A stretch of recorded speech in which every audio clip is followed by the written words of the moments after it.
All right. Good evening, everybody. Welcome to your session. We have a brief session on the topic of how to crack an interview. And जितने भी दोस्त यहाँ मेरे साथ हैं, सबसे पहले आप सभी को वेलकम करते हैं सेशन में. You've taken an interest in the topic, which means कि आप किसी इंटरव्यू के लिए अपने आप को प्रिपेयर कर रहे हैं.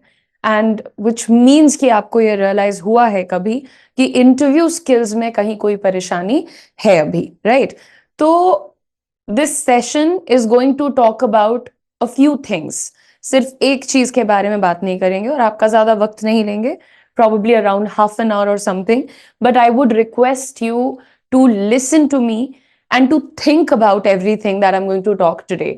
जब हम इंटरव्यू के बारे में बात करते हैं as people, as Indians, let's say, and as individuals who are experiencing a lot of competition at this given point of time, everybody wants to get a good job, be it public sector, be it the private sector, it doesn't matter. बहुत सारे लोग हैं जिनको अच्छी नौकरी चाहिए और अच्छी नौकरी के पीछे का जो कंपटीशन है, किसी के लिए वो कंपटीशन मोटिवेशन बन जाता है और किसी के लिए वही कंपटीशन एक ट्रॉमा बन जाता है कि स्टूडेंट्स उससे उबर नहीं पाते हैं. वो यही सोच के घबराते रहते हैं कि लिसन, हम इतना नहीं हैंडल कर सकते, बहुत ज्यादा लोग हमारे विरोध में है या हमसे बेटर बहुत सारे लोग हैं. तो ये जो पूरा एक थॉट प्रोसेस होता है, ये खुद अपने आप में स्टूडेंट्स के लिए एक बहुत मेजर हर्डल का काम करता है, राइट? और जब हम you look at your whole country, आप अपने पूरी कंट्री को देख के बात करिए और आप अपनी ही फैमिली को देखिए, अपने आसपास के लोगों को देखिए. सबके दिमाग में एक ऑब्सेशन होता है कि कोई बच्चा कब सॉलिड है, कब काबिल है, कब वो बहुत अच्छा प्रोडक्टिव है या इफिशिएंट है जब उसने कोई अच्छी नौकरी पकड़ ली है ना. अच्छी नौकरी में प्राइवेट सेक्टर में साबित करना पड़ता है कि नहीं मेरी नौकरी अच्छी है, पब्लिक सेक्टर में साबित नहीं करना पड़ता. सरकारी नौकरी मिल गई तो पहले से लोग कन्विंस्ड होते हैं कि नहीं साहब हैं, अब ये दिस इज गुड. हाउएवर, ये जो एक अनडाइंग प्रेशर होता है ना आप लोगों के ऊपर शुरुआत से, you guys have been told अच्छे नंबर लेके आओ, फिर अच्छा कॉलेज पकड़ो, फिर अच्छी नौकरी पकड़ो और अच्छी नौकरी के लिए ये पूरा प्रोसेस होता है जिसके अंदर आपका इंटरव्यू का पोर्शन भी आता है, right? Now we have to understand something very simple. Interview का एक एस्पेक्ट नहीं होता है. इंटरव्यू को जो भी कोई आपको ऐसे पढ़ाता है कि आप कुछ क्वेश्चंस को उठाइए, राइट, उनके परफेक्ट आंसर्स ढूंढिए और जाकर के इनको डिलीवर कर दीजिए, आपका इंटरव्यू अच्छा हो जाएगा. ये ज्यादातर आपको ये चेन फॉलो करवाई जा रही है ना. Most of the people are being taught this. But when you talk about an interview, is it only about some questions and some answers? Have you never seen some people who have given very good answers but have yet not been selected because there are multiple other reasons that are probably taken in consideration when a person is appearing for an interview? It is not only about question, perfect answer, and the delivery. It is not about that. It is about a lot of other things. And I am going to talk about those a lot of other things में से जो सबसे primary आपका pillar होता है. And that is not going to prepare you for just one interview in life. If you're actually here to listen to me and to probably be able to if honestly you want to sit down and think about the things that I'm going to talk about today, you might end up resonating with me or my thoughts might resonate with you. So we start and we understand that interview is not just question, answer, delivery. It is not that. That could be a part of it, but it is not only that. Now, if I take you ahead, why do you have to be confident is my first question. When everybody tells you interview कुछ नहीं होता यार, चिंता मत करो तुम, go ahead, appear for an interview, you're going to do a great job, just be confident. ये जो just be confident होता है, कैसे होता है? How do people become confident? What is confidence? कहाँ से आता है ये कॉन्फिडेंस? कोई स्विच लगा है कि हमने बस बटन प्रेस करी and then I am a confident person, या फिर कुछ ऐसी दवा होती है कि खा लो और कॉन्फिडेंस बढ़ जाएगा?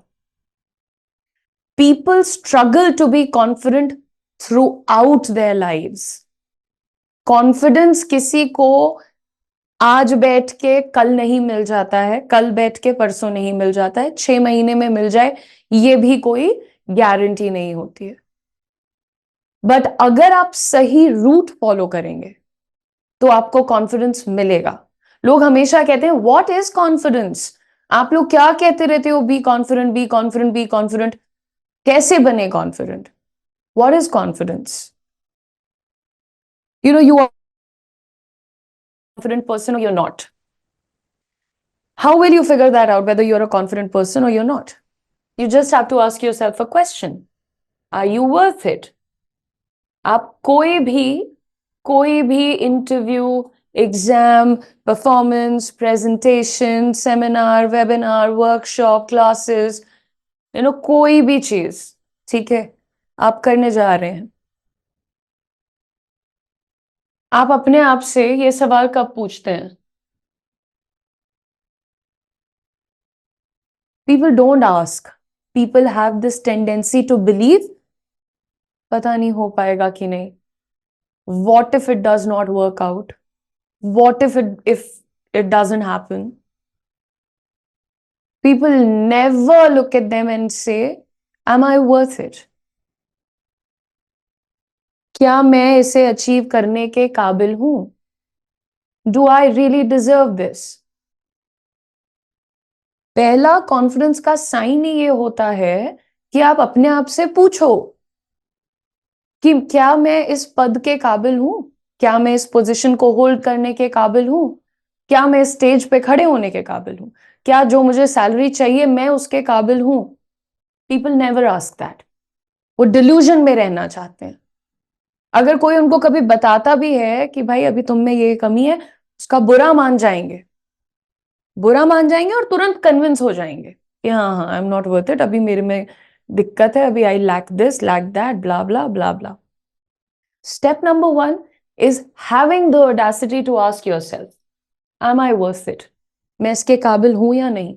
एक्चुअली यहां से शुरू होता है, क्योंकि अगर तुम वाकई उसके काबिल हो, if you're actually deserving of that, you will not be scared in asking this particular question. It will not give you palpitations. It will not make you nervous. It will give you a solid answer. It'll say, yes, you're worth it. You've worked hard. You're honest. You're determined. You've stood your ground. You've always wanted this, and hence you deserve this.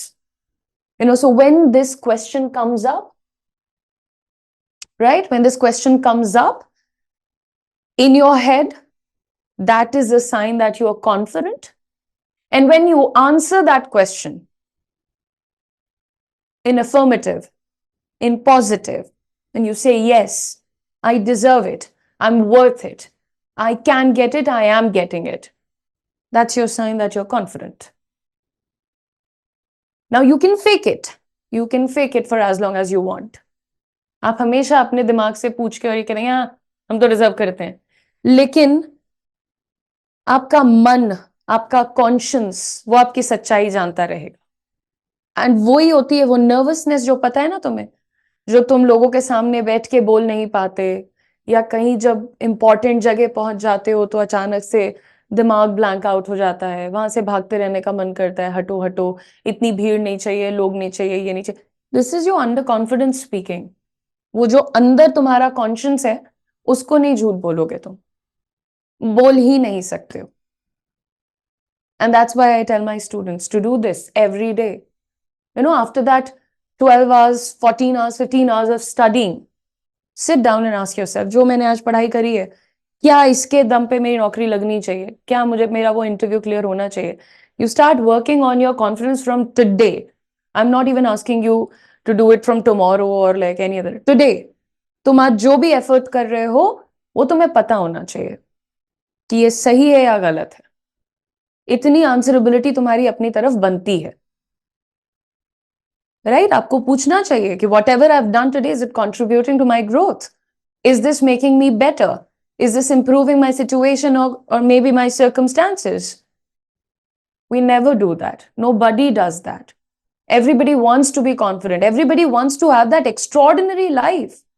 Everybody wants to be so freaking good at everything.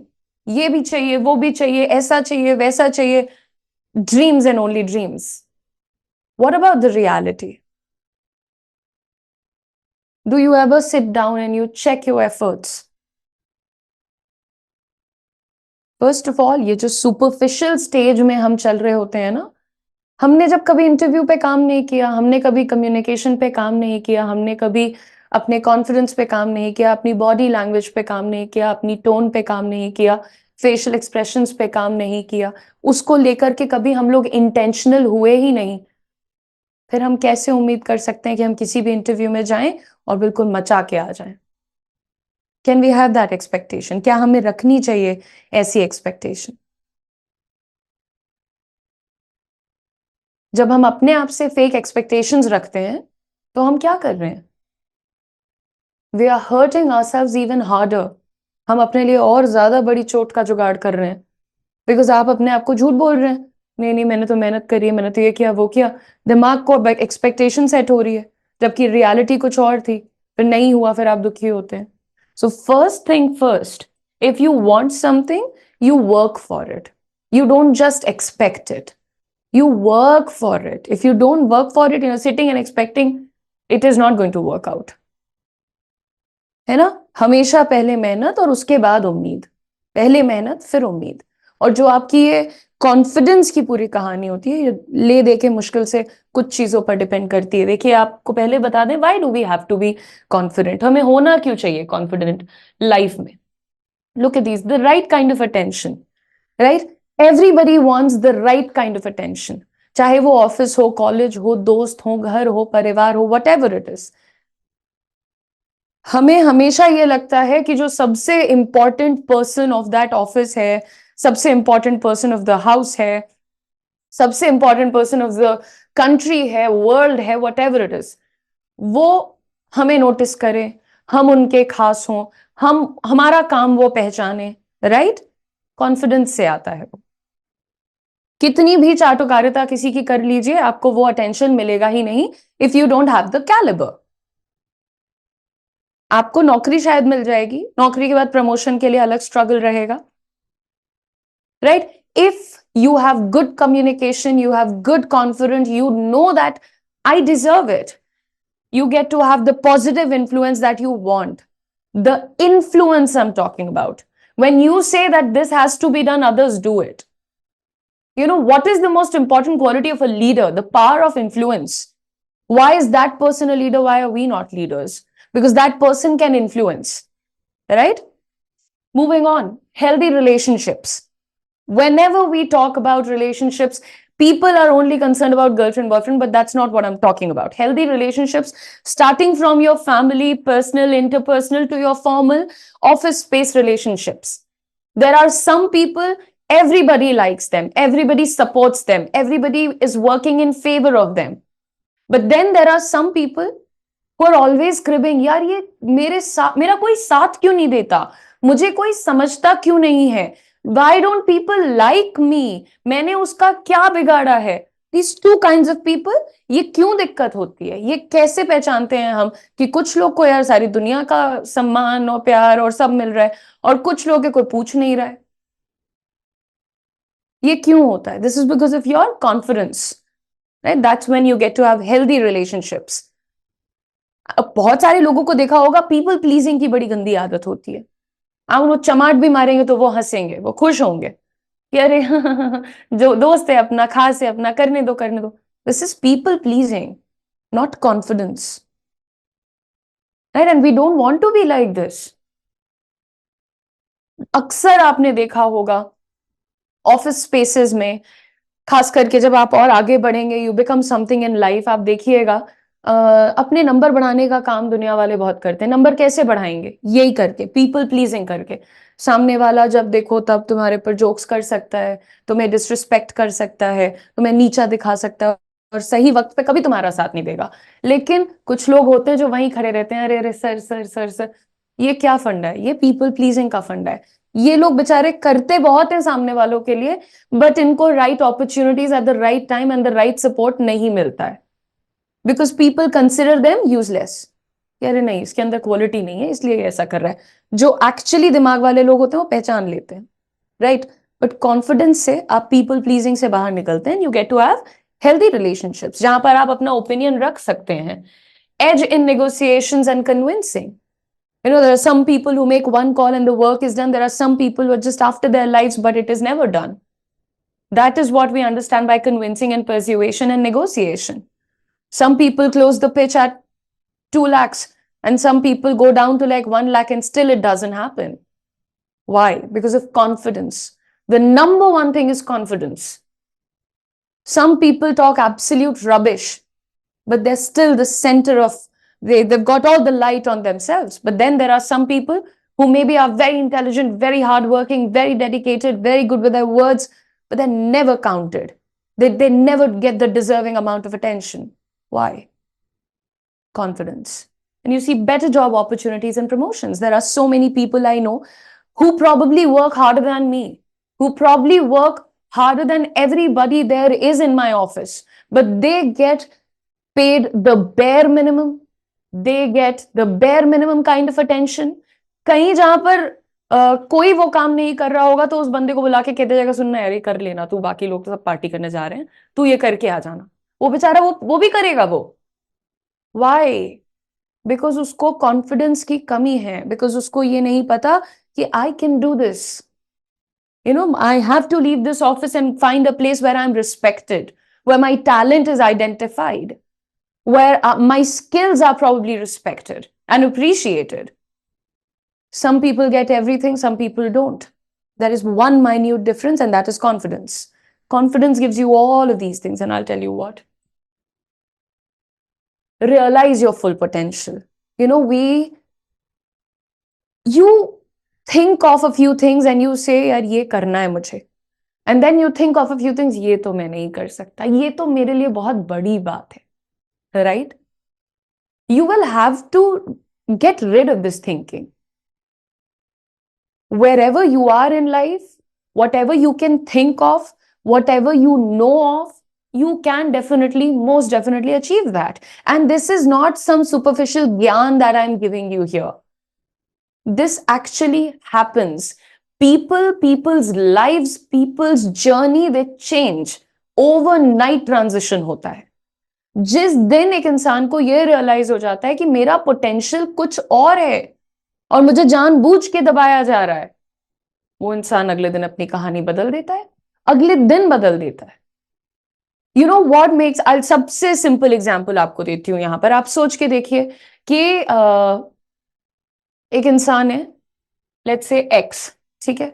X का office अच्छा नहीं था पुराना वाला, उसको कुछ परेशानियां थी, इसने इसको छोड़ दिया। इसको लगा, इसको खुद समझ में आया कि भाई मुझे यहाँ पे ठीक से नहीं ट्रीट किया जा रहा है, मेरा काम भी अच्छा नहीं हो रहा है, ग्रोथ भी नहीं है, रिस्पेक्ट भी नहीं है। इस बंदे ने कहा मैं ये छोड़ रहा हूँ, रिजाइन कर रहा हूँ, आगे का कोई प्लान नहीं है, ठीक है, कोई प्लान नहीं है। 1 दिन 2 दिन 3 दिन 4 दिन 10 दिन 15 दिन 6 महीने 8 महीने साल, ठीक है। ये बंदा बिकॉज ऑफ दिस सर्वाइव कर जाएगा। ये बंदा अपनी नई नौकरी को ढूंढ लेगा। ये बंदा गिरेगा नहीं, क्योंकि इसको एक चीज पता है, that I can do this. क्योंकि इसको पता है कि जिस दिन मुझे सही अपॉर्चुनिटी मिलेगी, I will nail that opportunity, right. But यही इंसान अगर इसने रिजाइन कर दिया और इसके पास कोई प्लान नहीं, और प्लस इसको ये नहीं पता है कि यार तुम्हारे पास क्वालिटी है and you deserve a great job, ये बंदा मैक्स टू मैक्स महीना 2 महीना, and then there starts the downfall, depression and anxiety and panic attacks and whatnot. But why does this happen? You do agree with me, right? कितनी बार होता है आप लोग बहस करके झगड़ा करके कहीं से चले आते हैं, जिस दिन आपको ये पता होता है कि मेरी गलती नहीं है, उस दिन आप नहीं जाते हैं किसी के सामने सर झुकाने, क्योंकि आपको कॉन्फिडेंस है। लेकिन जिस दिन आपके मन में थोड़ा सा भी गिल्ट होता है, दैट यू नो यहाँ मुझसे गड़बड़ हो गया, 1 दिन 2 दिन 3 दिन आप खुद जाके माफी मांगते हैं, कॉन्फिडेंस नहीं है। और बहुत सारे लोग होते हैं हमेशा गलती करते हैं, हमेशा माफी कोई और ही मांगता है। क्यों? क्योंकि वो हमेशा कॉन्फिडेंस में कि हम तो गलतियां कर ही नहीं सकते। Confidence basically makes a person and it also breaks a person if it is not there in them. And confidence does not come overnight. It comes with a lot of efforts, a lot of intentional steps.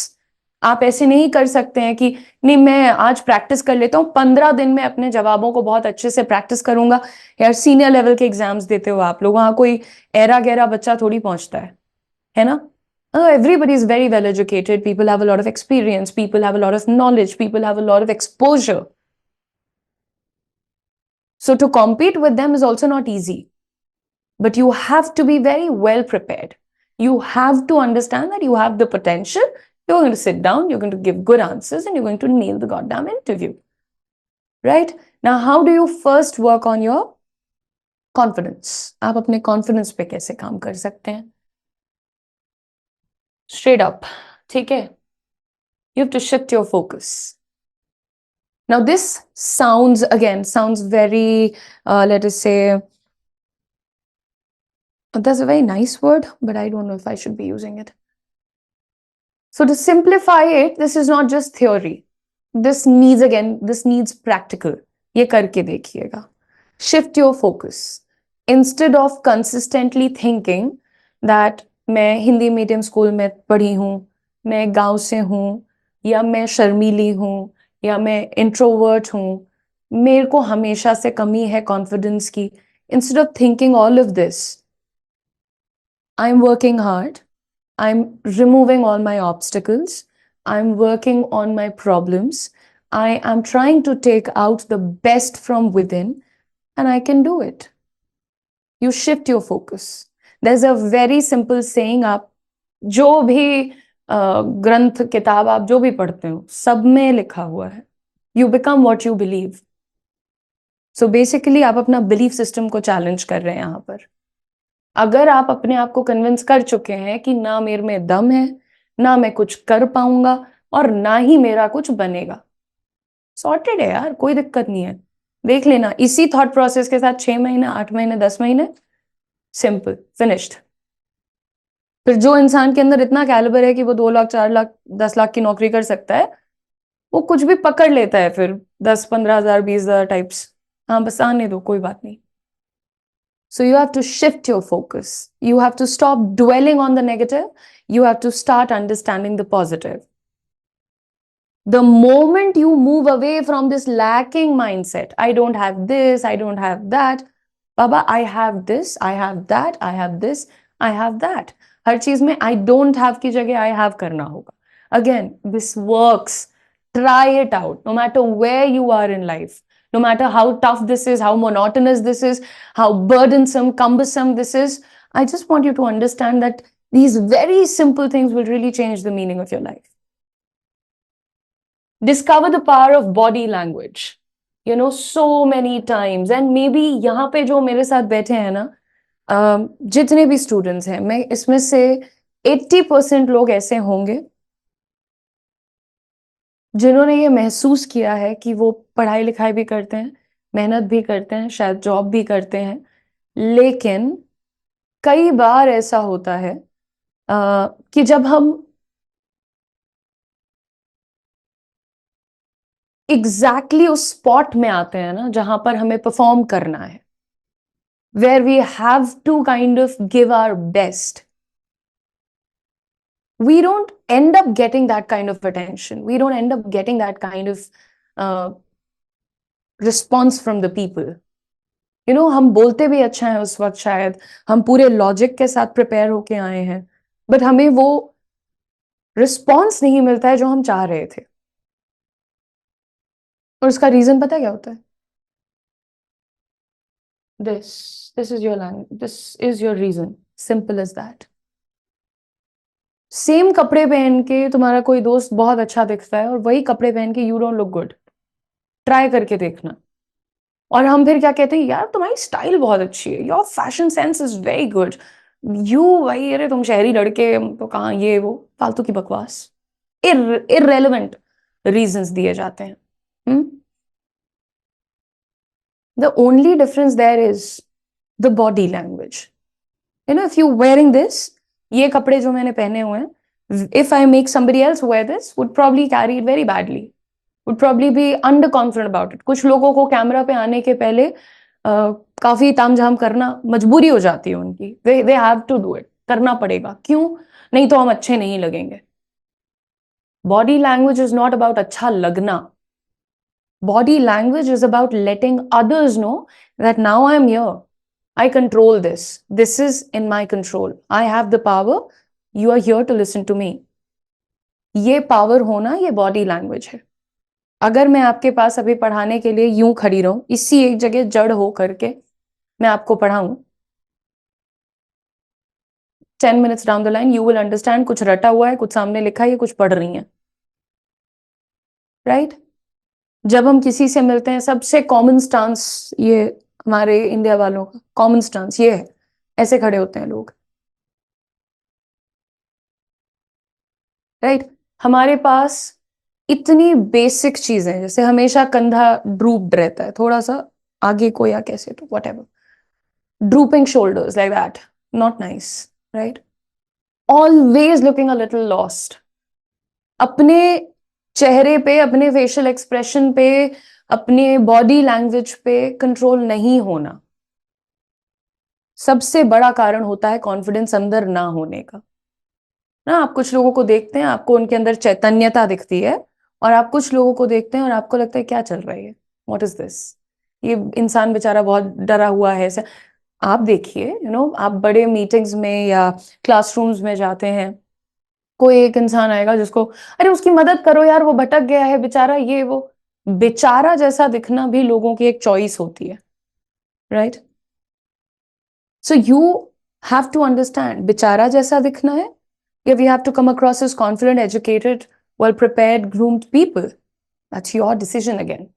Right? Now, when you talk to people, some people you really enjoy talking to, and some people you just don't like talking to. Some of them come across as a little problematic. कभी कभी तो हमें लगता है यार इससे मुझे बात करना बिल्कुल पसंद नहीं है, weird vibes आती हैं मुझे.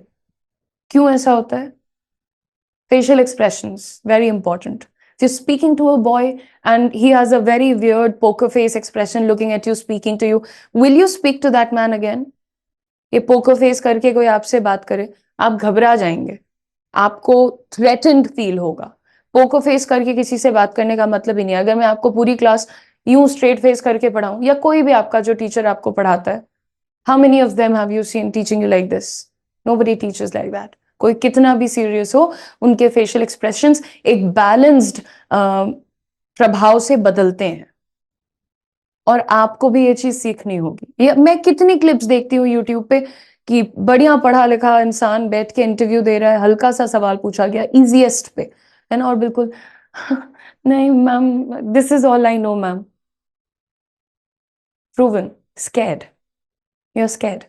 आप दिखाते हैं, ये जो आपका फेशियल एक्सप्रेशन है प्रूव करता है, this is a sign of being surrendering, this is a sign of telling them that I am scared. Don't do that. Work on this, work on this. What do you want to look like? You want to be an officer, right? What do officers look like? How do officers carry themselves? Then there is voice. I cannot even tell you the amount of importance that you should be giving to this, the amount of importance that has to be laid on the voice quality of a person. There are people who need to probably lower their pitch, and then there are people who need to probably uplift their pitch a little. Some of them have absolutely no control on how they're sounding. Their voice is probably too shrilly, bothering the ear. Their voice is probably too squeaky, and sometimes maybe they're not audible because they're speaking they're speaking on a very low volume, which is not nice. Does not leave a good impression on the person who's listening to you. Does not. You have to be very clear. आपको जब आप accent coaches और communication coaches के साथ काम करते हैं तो आपने सुना होगा, लोग कहते हैं गला खोल के बात करो. राइट? जब हम आपसे बात करते हैं, हम तो खैर आपसे अकेले बात नहीं कर पा रहे हैं, जैसे आपको मैं आपकी आवाज नहीं सुन सकती अभी, that's what I am saying. लेकिन आप अगर लोगों से मिलते हैं, कुछ लोगों को देखते ही आप समझ जाते हैं कि डरा हुआ इंसान है, घबराया हुआ इंसान है। कुछ लोग को देखते हैं आपको लगता है सही खुले दिल का बंदा है यार, बड़ा फ्रेंडली है, बड़ा कॉन्फिडेंट है, etcetera blah blah, right? So you have to understand that when you start working on all these three things, four things that I've mentioned so far, and ये आप रोज करो, घर के अंदर भी करो, घर के बाहर भी करो, जहां जा रहे हो वहां करो। कॉन्फिडेंस हर जगह काम आएगा आपको। जो आप ये लाइफ को साइडलाइंस पे बिता रहे हो ना, इसको छोड़ो, सेंटर स्टेज ले लो। वही डिजर्व करते हो, कैलिबर है, मेहनत है, काबिलियत है, you have everything, work on it, work on it and get it. It is yours. Don't tell yourself हमसे नहीं हो पाएगा, हमारे परिवार में ये नहीं है, वो नहीं है। Stop it, man. These are सब कोरे excuses हैं ये। Right, Alina's telling us there's a lag.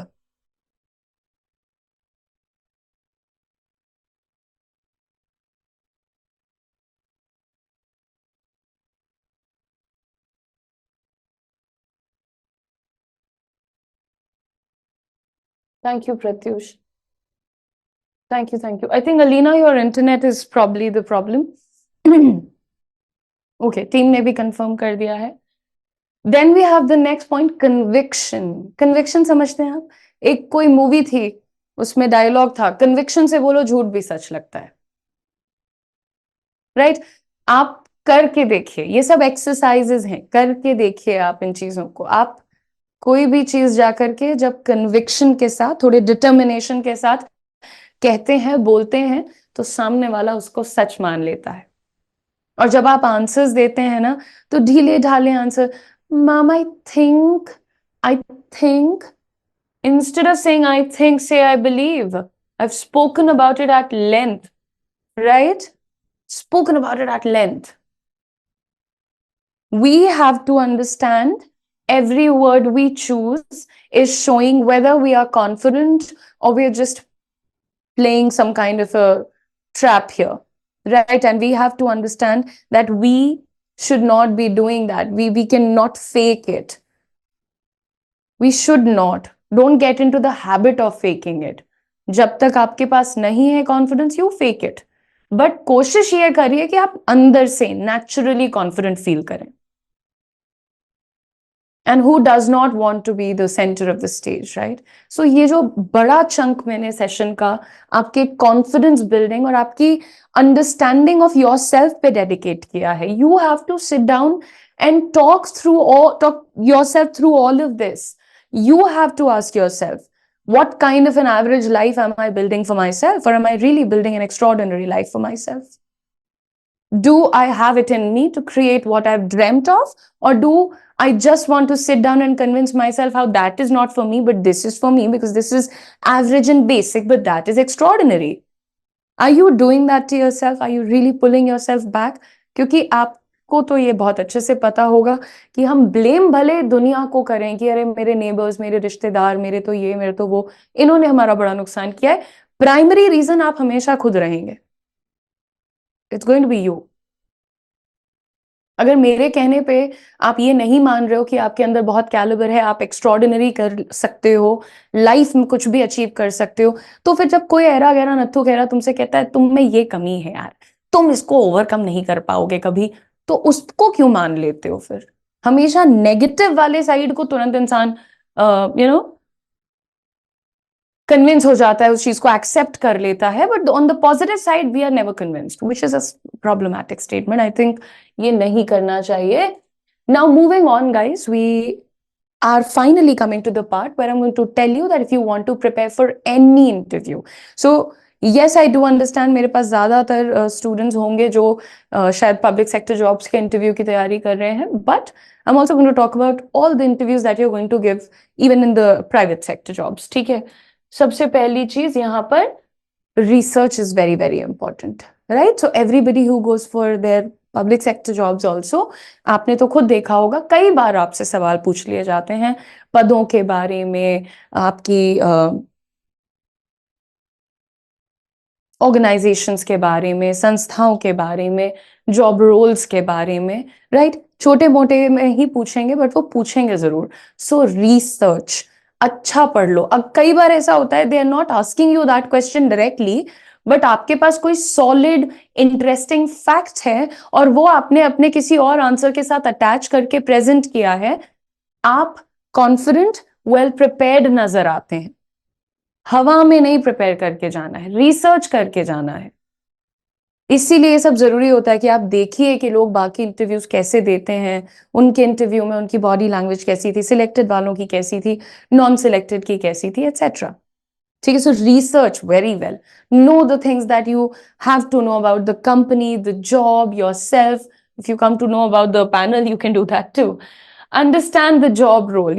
ये पब्लिक सेक्टर वालों के लिए नहीं बोलना चाहिए, प्राइवेट सेक्टर वाले जो हैं वो, आप जॉब रोल का जरूर समझ लें कि इसके अंदर क्या क्या आपकी रिस्पॉन्सिबिलिटीज हो सकती हैं, आपको क्या चीजें करने की एक्सपेक्टेशन आपसे होगी और क्या आप उन चीजों को कर पाएंगे. जब आप जॉब रोल पढ़ लेते हैं तो आप वहां जाकर के वो वर्ड्स को ड्रॉप कर पाते हैं कि मैं ये कर लूंगा, मैं वो कर लूंगा, ये मेरा शौक है. तो वो उनको ऑटोमेटिकली कनेक्ट हो जाता है कि हाँ, this guy is meant for the job, everyone. ठीक है. Next, the STAR method. What is the STAR method? So first of all, understand you have to practice a lot. आपके बहुत कॉमन कुछ क्वेश्चंस होते हैं, जैसे वो हमेशा पूछते हैं अपने बारे में कुछ बताइए, आप कहाँ से आते हैं, उस जगह के बारे में 5 अच्छी चीजें बताइए, 5 बुरी चीजें बताइए, आपको क्या लगता है कि हमारे देश में जो ये स्कीम है ये सही है या गलत है. अच्छा, मान लीजिए कि आप नेगेटिव हो गए तो अगला कदम क्या उठाएंगे. इस तरीके की चीजें होती हैं, राइट. तो ये जो घिसे पिटे रिपीटेड क्वेश्चंस हैं, इनको तो प्रैक्टिस कर सकते हो ना. करोगे कैसे? स्टार मेथड से करोगे. क्या होता है? Situation, task, action and result. Right. You give yourself a situation. अपनी सिचुएशन बनाओ, इमेजिन करो यहाँ 5 लोग बैठे हैं, 4 लोग बैठे हैं, मैं यहाँ बैठा हूँ, लाइटिंग ऐसी है, मैंने ये कपड़े पहने हैं. ठीक है, सॉर्टेड, डन. Moving on. अपने आप को टास्क दो. तुम्हारा पहला सवाल क्या पूछा जाएगा तुमसे, या तुम कौन से सवाल की प्रैक्टिस करना चाहते हो. Take up that task. अब तुम उसमें एक्ट कैसे करोगे, तुम्हारा एक्शन क्या होगा, तुम उस सवाल का जवाब किस तरह से दोगे. क्या उस टाइम पे तुम्हारे हैंड्स का कोई मूवमेंट होगा, क्या मूवमेंट होना चाहिए, क्या बहुत ज्यादा मूवमेंट. मैं टीचर हूं, मुझे हर चीज को करके समझाना बताना पड़ता है. आपको इंटरव्यू में नहीं अलाउड है इतना ज्यादा. सो आपकी गर्दन का मूवमेंट, शोल्डर का मूवमेंट, हाथों का मूवमेंट बहुत कैलकुलेटेड होना चाहिए और बहुत पॉजिटिव होना चाहिए. गलती से भी इस तरीके से उंगली नहीं उठनी चाहिए. ये तो बिल्कुल नेगेटिव माना जाता है. कभी भी इस तरह से हो गया तो फिर तो क्राइम, ऑलमोस्ट क्राइम. ट्रस्ट में बहुत स्ट्रिक्ट होता है आपका पैनल. पब्लिक सेक्टर वालों को बता रही हूँ, प्राइवेट में इतना कुछ इशू नहीं होता है, सब चिल होते हैं. लेकिन हाँ, बेटर होता है जब हम ऐसे या ऐसे करके बात करते हैं. This is better. ठीक है. अगर आप किसी चीज को डिफ्रेंशिएट कर रहे हो तो आपका हैंड मूवमेंट ये हो सकता है, ये हो सकता है. गलती से भी यहां यहां यहां ना जाए. Don't do that. ठीक है. रिलैक्स करिए, हाथों को आप नीचे रख के बैठिए. आपको पता है ना बैठने का पोजिशन क्या होता है. ओके. एंड देन आपने जब सिचुएशन, टास्क, एक्शन कंप्लीट कर लिया, आप अगर किसी के साथ बैठे हो या आप उसको फोन में रिकॉर्ड कर रहे थे या आपने फीडबैक के लिए कुछ और जुगाड़ किया है, तो फिर वो रिजल्ट पता करो कि आज डे 1 है, मेरा परफॉर्मेंस कैसा है.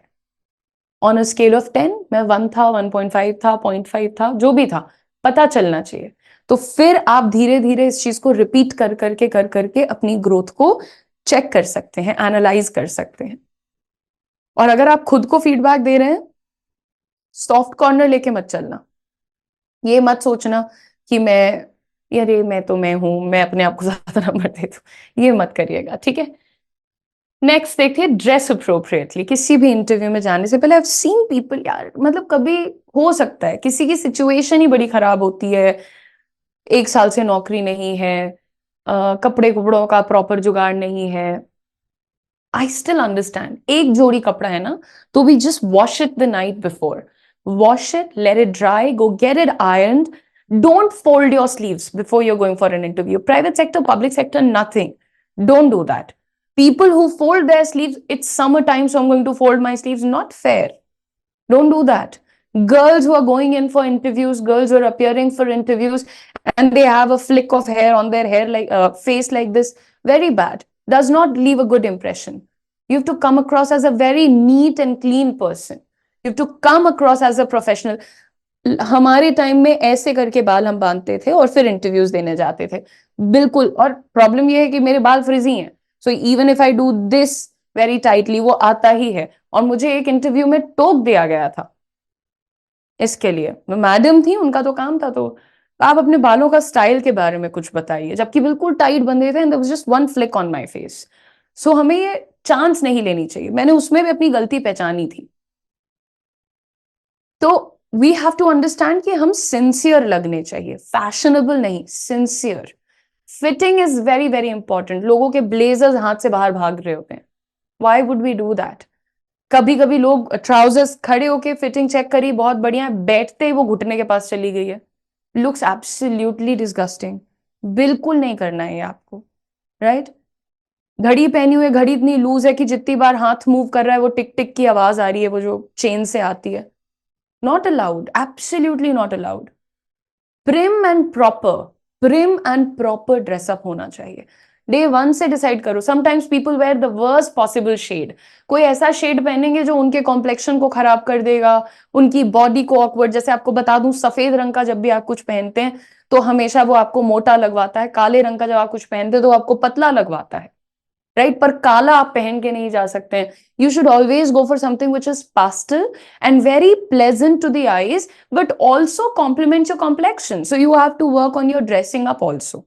यू हैव टू डिसाइड, कम से कम एक महीने पहले डिसाइड कर लो कि भैया ये पहनेंगे, दो आउटफिट्स हैं या एक आउटफिट है, ये शूज हैं, ये सॉक्स हैं, ये हमारी वॉच है, हमारे पास कैरी करने के लिए एक नैपकिन हमेशा होना चाहिए, आपका क्या बोलते हैं उसको, handkerchief, right? We need to have that.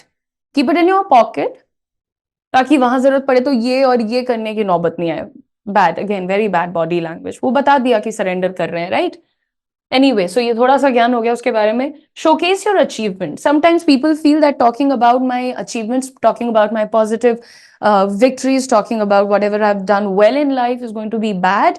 कहीं मैं ओवर कॉन्फिडेंट ना लगूं, कहीं इनको बुरा ना लगे। A lot of thoughts. Private sector especially. If you've done something good, you need to talk about it. Don't talk about मैंने 90% स्कोर किया था क्लास 12th में, which is very irrelevant. आप जो करने जा रहे हैं, जिस जॉब में आप बैठे हैं, वहां पर आप लेके आए थे 1 CR का रेवेन्यू, या आपने अच्छे क्लाइंट्स को ऑन बोर्ड कराया था, या you have been serving the top most clients of your organisation. Talk about that. You've managed a team of 20 people, 13 people, whatever, single-handedly. You're ready to adapt to a situation. These are good things. You talk about your achievements. Given a chance in public sector interviews also, sometimes they ask you a very simple question. For example, um, something they generally ask about the color of your outfit, or sometimes they ask about the print of your sari. Now girls who have the power to do it, they can talk about, जिनके पास वो skill है, मैं तो सिर्फ example दे रही हूँ, जैसे उन्होंने बोला आपकी साड़ी बहुत अच्छी है, ये कौन सा प्रिंट है, इसको क्या बोलते हैं, मान लीजिए आपने मधुबनी पहना है एंड आप मधुबनी पेंटिंग भी कर लेती हैं। You talk about your achievement. मौका ढूंढना चाहिए इंसान को अपने पॉजिटिव साइड को सामने रखने का, डेस्परेट नहीं लगना है, but whatever positive qualities you have, you can mention it. That shows that you're a confident person and you're proud of whatever you've done in life, whatever you've learned or achieved in life, right? So you showcase your achievement and ask relevant questions. A lot of times I've seen candidates are given an opportunity. Do you want to ask us a question? No, sir, no. You just let me know when do I have to join. This is private sector, of course, public में ऐसा नहीं करते। लेकिन कभी अगर पूछा जाए आप हमसे कुछ पूछना चाहेंगे, वो पूछते ही नहीं है। Ask about the team you're going to join, ask about the job you're going to do, ask about the work culture, ask about how, where do they want to put you, or what kind of expectations do they have from you. पूछ सकते हो आप, ये crime नहीं है, it's absolutely okay, right? तो हम अपने आप को जबरदस्ती कन्विंस करते हैं कि ना ना ना ना, बोलना मत, बोलना मत, बिल्कुल स्लेव की तरह चलो, स्लेव की तरह आना। और एक तो वो माइंडसेट छोड़ो यार, वो वाला कि हम इंटरव्यू देने जा रहे हैं, बिल्कुल डरे सहमे जाएंगे, ढंग में रहेंगे, कहीं कोई डांट ना दे। सुनो, बात ऐसी है, तुम्हारे अंदर कैलिबर है, एक इंटरव्यू छोड़ो, दूसरा छोड़ो, 500 छोड़ दो, तुम्हारे अंदर कैलिबर है, तुम वो करोगे जो तुम्हारा दिल था, simple.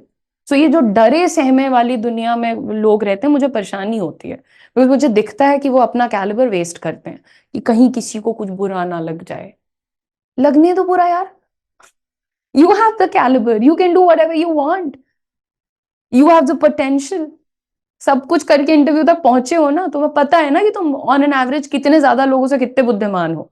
So sometimes we have to, motivate ourselves. Sometimes we have to convince ourselves कि look, I can do it, I deserve it, I am freaking good, I want it, I'm getting it.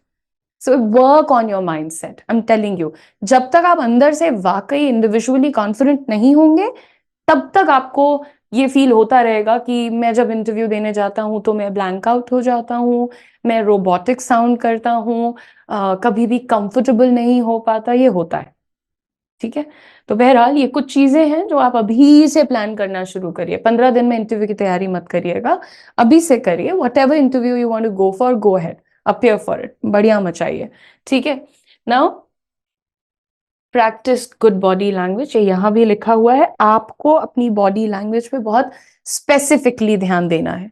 ना तो बेचारा दिखना है, ना तो arrogant दिखना है, बैलेंस्ड दिखना है, charming दिखना है। You need to have that light and shine in yourself that when you walk from a place, people look at you.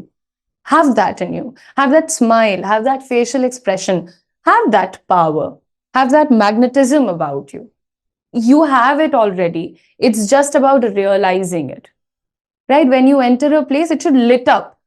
होता है, लोगों की ऐसी पर्सनालिटी, ऐसा व्यक्तित्व होता है, वो कहीं आते हैं ऑटोमेटिकली वहां पे लगता है कि रौनक आ गई है। और ये बिल्कुल भी सुपरफिशियल नहीं है, ट्रस्ट मी, करके देखो, करके देखो, ट्राई इट।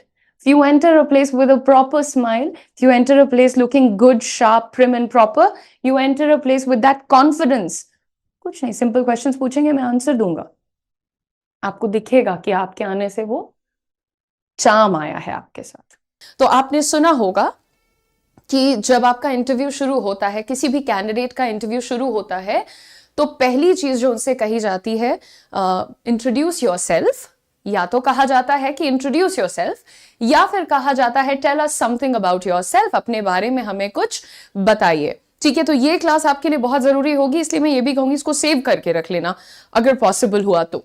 ठीक है, अब बढ़ते हैं आगे और वन बाय वन। सबसे पहले एक बिगिनर के रूप में देखो क्या होता है, आपसे पूछा जाता है अपने आप को इंट्रोड्यूस करो, फिर कैंडिडेट शुरू हो जाते हैं विद मेरा नाम ये है, मेरा परिवार में इतने लोग हैं, मैंने इतनी पढ़ाई की है। आई थिंक ये बहुत कैजुअल एक तरीका होता है बात करने का, और इंट्रोडक्शन भी आपका इंटरव्यू का एक हिस्सा है, और एक ऐसा हिस्सा है जो कि आपको अगेन एज आई सेड, आपके इंटरव्यू में सिलेक्शन होना है या नहीं होना है, इसके लिए एक बहुत बड़ा निर्णायक सवाल होता है, और इसका जवाब भी वैसा ही होता है। तो बिगिनर्स जो रहेंगे, आप बहुत ही काम होकर के, और अगर आप लिखना चाहते हैं तो इन चीजों को, पंक्तियों को लिख लीजिएगा। सबसे पहले हेलो माय नेम इज, आप शुरुआत करते हैं with a smile on your face, with a very controlled calculated body language. You start by telling hello my name is Udisha Mishra, my name is Anjali, my name is जो भी मोहम्मद शोएब, जितने भी लोग हैं। ठीक है, सो आप इस तरीके से करके यहां पर अपना इंट्रोडक्शन का पहला पार्ट, तो आप हाय मत कहिए। अगर आपका प्रेफरेबल मीडियम ऑफ कम्युनिकेशन कुछ और है तो अंग्रेजी की तरफ मत जाइए। अंग्रेजी में आप बोलना चाहते हैं तो आपको हेलो बोलना चाहिए। ठीक है, ये फॉर्मल होता है। Now moving on, Hello, my name is Udisha Mishra and I'm a recent graduate with a strong passion for जो भी इंडस्ट्री से आपने अपना ग्रेजुएशन पूरा किया है, अपना पोस्ट ग्रेजुएशन, जो भी फील्ड से आपने अपना ग्रेजुएशन पोस्ट ग्रेजुएशन कंप्लीट किया है, आप उसका नाम यहां पर लगा सकते हैं। So you start bye hello my name is this this this and I'm a recent graduate with again it's not graduate, it is graduate, and with a strong passion for, like I feel very strongly for that particular stream of subject, वो stream के लिए मुझे बहुत likeness है, मेरी liking है बहुत ज्यादा, तो आप ऐसे बताइएगा उसको, I like my subject a lot कहने की जगह। नेक्स्ट सेंटेंस जो आपके इंट्रोडक्शन, अभी आप सिर्फ शुरू कर रहे हैं, through out my academic journey, यानी 3 साल का कोर्स किया है, 4 साल का कोर्स किया है, 5 साल का कोर्स किया है, through out my academic journey में आपने कवर कर लिया कि जो मैं पहली कक्षा से लेकर के पोस्ट ग्रेजुएशन तक पढ़ा हूं, इस पूरी जर्नी में, है ना, इस पूरी जर्नी की बात करते हुए आप यहां पर बता रहे हैं through out my academic journey I have gained theoretical knowledge in जो आपके रेलेवेंट स्किल्स होते हैं। भाई अगर आप साइंस स्ट्रीम से हैं तो आप उसके स्किल्स यहां पर लिखिए, कॉमर्स बैकग्राउंड से हैं तो आप उसके स्किल्स यहां पर लिखिए, किसी लिटरेचर में आपने ऑनर्स किया है तो आप उसके स्किल यहां पर लिखिए कि मैंने थियोरेटिकल नॉलेज किस पर्टिकुलर फील्ड में, किस क्षेत्र में मैंने हासिल की है अभी तक की अपनी जर्नी में। पर आप शब्दों का चुनाव देखें, है ना, in all my school years and college years की जगह throughout my academic journey. Now this is more organised and a little uncommon. ऐसे नॉर्मली मतलब आप सुनेंगे नहीं कि इस तरीके से बात की जा रही है। This is what makes you a more confident speaker, to know कि सब मेरी तरह बात नहीं कर पाते, मैं अलग तरह से बात करता हूं। नेक्स्ट देखते हैं, and I have successfully applied this knowledge in practical contexts through internship. ये सेंटेंस बहुत बड़ा है, बहुत ही बड़ा और सजाया हुआ वाक्य है, क्योंकि मैं चाहती हूं कि आप इसको एज इट इज लिख लीजिए और मिरर के सामने, अपने मोबाइल पर वीडियो बना करके, अपनी फैमिली फ्रेंड्स के सामने इस इंट्रोडक्शन को प्रैक्टिस करिए। यहां लास्ट लाइन में आपने सिर्फ इतना कहा है कि जो हमने थ्योरेटिकल नॉलेज हासिल करी है अपने कॉलेज स्कूल सब जगह मिला करके, उसको हमने सक्सेसफुली अप्लाई भी किया है प्रैक्टिकल कॉन्टेक्स्ट में। यानी सिर्फ किताब तक मेरी पढ़ाई सीमित नहीं है, हमने जो इंटर्नशिप्स वगैरह की हैं वहां पर हमने उस नॉलेज को प्रैक्टिकल रूप से भी अप्लाई किया है। Okay, no, Shrikant, what I meant was I'm a recent graduate with a strong passion for the stream, your background, आपने जो पढ़ाई की है अभी आपके लिए, आपके अंदर उसके लिए पैशन होगा, अभी आपके पास उसकी जानकारी होगी। When you talk about your aspirations, your dreams, etc., वहां पर रखिएगा आप सिविल सर्विसेज को, है ना। तो अभी आप सिर्फ अपने बारे में, अपने पास्ट के बारे में बात कर रहे हैं, ठीक है। नेक्स्ट देखते हैं हम कि अगर कोई एक्सपीरियंस्ड इंडिविजुअल है जो प्रोबेबली प्राइवेट सेक्टर में जॉब कर चुका है, तो वो अपने बारे में कैसे स्टार्ट करते हैं। अगेन एज इट इज, पहला लाइन हम सबका यही होता है, या तो आप ग्रीटिंग्स एक्सचेंज कर सकते हैं ऑफ द डे, यानी अगर आप सुबह मिल रहे हैं तो आप गुड मॉर्निंग कह सकते हैं, दोपहर में मिल रहे हैं तो आप गुड आफ्टरनून कह सकते हैं, शाम को मिल रहे हैं तो गुड इवनिंग कह सकते हैं। बस गुड नाइट मत बोलिएगा कभी भी। गुड नाइट आप सिर्फ तब कहिए जब आपका दिन खत्म हो रहा है, दिन एक्चुअली खत्म हो रहा है। कुछ लोग दोपहर के 12 बजे, अच्छा मैं जा रहा हूं गुड नाइट, ये गलत है ना, दिन खत्म होने दो उसके बाद बोलो। Okay, now hello I am, आपका जो भी नाम है आप वो नाम यहां पर रखिए। उसके बाद I am currently working as a, आपका जो भी प्रोफाइल है, जो भी आपका डेजिग्नेशन है, आप किस पोजीशन पर काम कर रहे हैं उसे आपको बताना होता है। I am currently working as a, मैंने एग्जाम्पल के तौर पर लिखा है मार्केटिंग मैनेजर। अगर आप नेटवर्क इम्प्लीमेंटेशन इंजीनियर हैं या कुछ भी, आपका जो भी लेट अस से प्रोफाइल है, आप वो यहां पर लगा दीजिए, ठीक है। नेक्स्ट आप देखिए, wherein I look after the top performing clients, यानी कि as a marketing manager मैं किसका ख्याल रखती हूँ, top performing clients of my company. अब ये नहीं है कि मैं कोई बेसिक काम कर रही हूँ, छोटे मोटे क्लाइंट्स टैकल कर रही हूँ। मैंने कॉन्फिडेंटली ये दिखाया है कि मैं एक मार्केटिंग मैनेजर हूँ जो कि उन क्लाइंट्स के साथ डील कर रही हूँ जो बहुत अच्छे परफॉर्मर्स हैं। तो यहां पर ये तीनों लाइनों में ही आपने दिखा दिया है कि आप एक सॉलिड एम्प्लॉय रहे हैं अपनी पास्ट ऑर्गेनाइजेशन के। Next, in my current position I handle a team of 7 members. बहुत से जॉब रोल्स ऐसे होते हैं जहां पर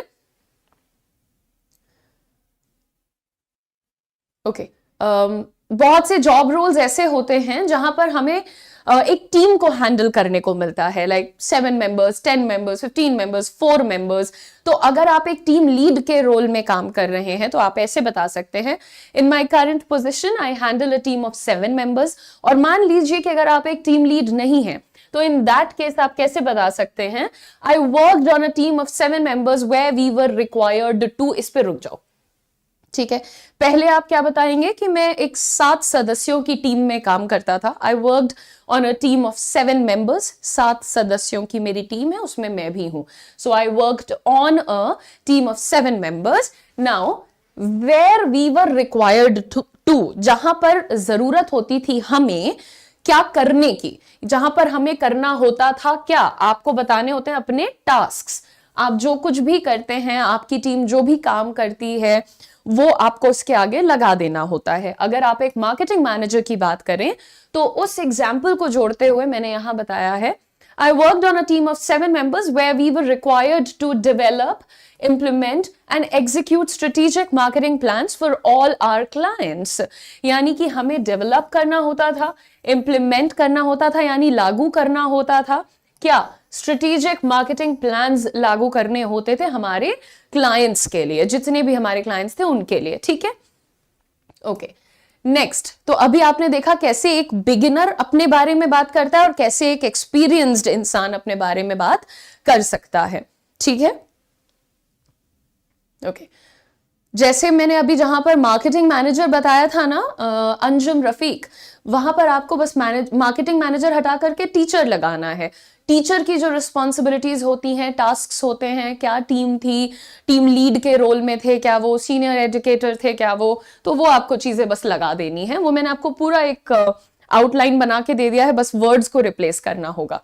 next, if you had a good past association, देखो अगर मान लो कि आप एक फ्रेशर हो पर आपने कोई बहुत तगड़ी इंटर्नशिप की है, यानी मान लो आपने गूगल के साथ इंटर्नशिप किया है, गवर्नमेंट ऑफ इंडिया के साथ आपने मिनिस्ट्री ऑफ एक्सटर्नल अफेयर्स के साथ आपने कोई इंटर्नशिप करी हुई है, तो ये कुछ ऐसी चीजें होती हैं जो कि आपको जरूर बता देना चाहिए while you are talking about yourself, ठीक है? तो ऐसे ही अगर आप एक एक्सपीरियंस्ड इंसान हो और आपकी पिछली कंपनी आपकी प्रेजेंट कंपनी से ज्यादा अच्छी थी, मान लीजिए अभी आप काम कर रहे हो किसी स्टार्टअप के लिए, लेकिन आज से 1 साल पहले आप काम कर रहे थे माइक्रोसॉफ्ट के लिए, तो आप उसको बता दें। तो कैसे बताते हैं वो चीज? प्रायर टू दैट, यानी कि अभी जो हमने सब आपको बताया है, इससे पहले I was working with XYZ company, आपकी जो भी कंपनी है उसका नाम बताइए, एंड आई ओवरसॉ, यानी कि मैं इंचार्ज थी किन चीजों की, तो जो हम सिंपल तरीके से कहते हैं नहीं, I was in charge of XYZ things, इन चीजों की मैं इंचार्ज थी, उसकी जगह हमने क्या कहना है? एंड आई ओवरसॉ, मैं लीड करती थी, सुपरवाइज करती थी, नजर रखती थी। ओवरसॉस के लिए ज्यादा सूटेबल वर्ड होता है, ठीक है?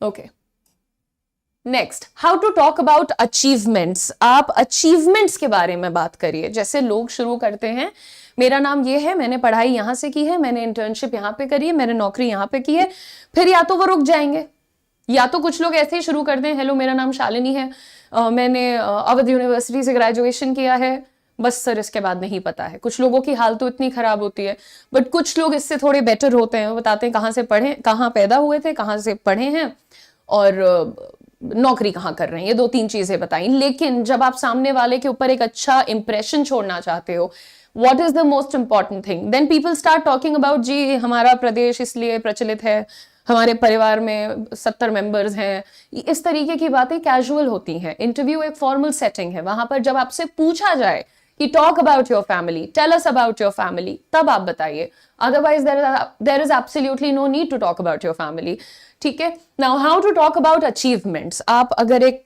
फ्रेशर हैं या फिर आप एक एक्सपीरियंस्ड इंसान हैं, दोनों के लिए बताऊंगी। एंड जस्ट 1 सेकेंड ना, मुझे फॉर सम रीजन ये नहीं देखना है, चैट नहीं देखनी है, चलो गुड, ठीक है? तो आप अगर अपने अचीवमेंट्स के बारे में बात करना चाहते हैं तो आप शुरू करिए। एक एक्सपीरियंस्ड इंसान का पहले आपको बताते हैं, कैसे बताएंगे, बहुत ही अच्छे वर्ड्स में आपको बताऊंगी। अगर आप एक यूपीएससी एस्पिरेंट हैं तो आप इसमें से अपने वर्ड्स पिक कर लीजिएगा, to talk about yourself, to talk about your achievements etcetera. Now in my role as a marketing manager at XYZ company, यानी मेरा जो रोल था XYZ कंपनी में, मैं मार्केटिंग मैनेजर का काम कर रहा था, एक्सपीरियंस्ड की बात हो रही है, ठीक है? तो मैंने क्या क्या किया, आई वॉज रिस्पॉन्सिबल, जो भी आपकी ड्यूटीज थी, I was responsible for your duties. Now what were your duties? Example, for increasing brand visibility and driving customer engagement. तो आप यहां पर बता रहे हैं कि मेरे मार्केटिंग मैनेजमेंट के रोल में मेरी ये जिम्मेदारियां थी। तो अगर आप एक टीचर थे तो आपकी भी कुछ जिम्मेदारियां रही होंगी। In my role as a teacher at XYZ company, I was responsible for evaluation, content creation and multiple other things, ठीक है? वो आप बताएं यहां पर। Next, this particular statement is very heavy, but it is loaded with very, very good words. Some very, let us say, meaningful words that you can use in your conversation, in your interview, in your writing as well.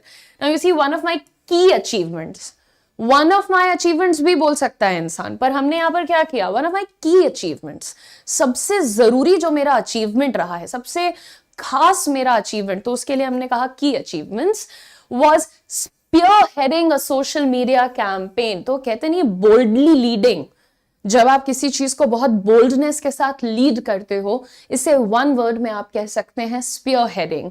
So one of my key achievements was spearheading a social media campaign that resulted, अब आप actually अपने result पर आए हैं, और बहुत थोड़ा सा मैंने एग्जांपल दिया है, that resulted in a 30% increase, जो जिसके रिजल्ट के स्वरूप हमें क्या दिखा, एक इंक्रीज दिखी वेबसाइट ट्रैफिक में, and a 20% boost in online sales within a 3-month period. 3 महीने के उस टाइम पीरियड में इन्होंने वेबसाइट का ट्रैफिक बढ़ा दिया और साथ ही साथ 20% ऑनलाइन सेल्स को भी बढ़ा दिया. As a teacher, you can talk about the selection of your students, the improvement in your students, maybe the interaction enhancement in your overall batches. Maybe you can talk about how you have improved people's lives. है ना, such things you can add here because you asked me, so I'm giving you the example of a teacher.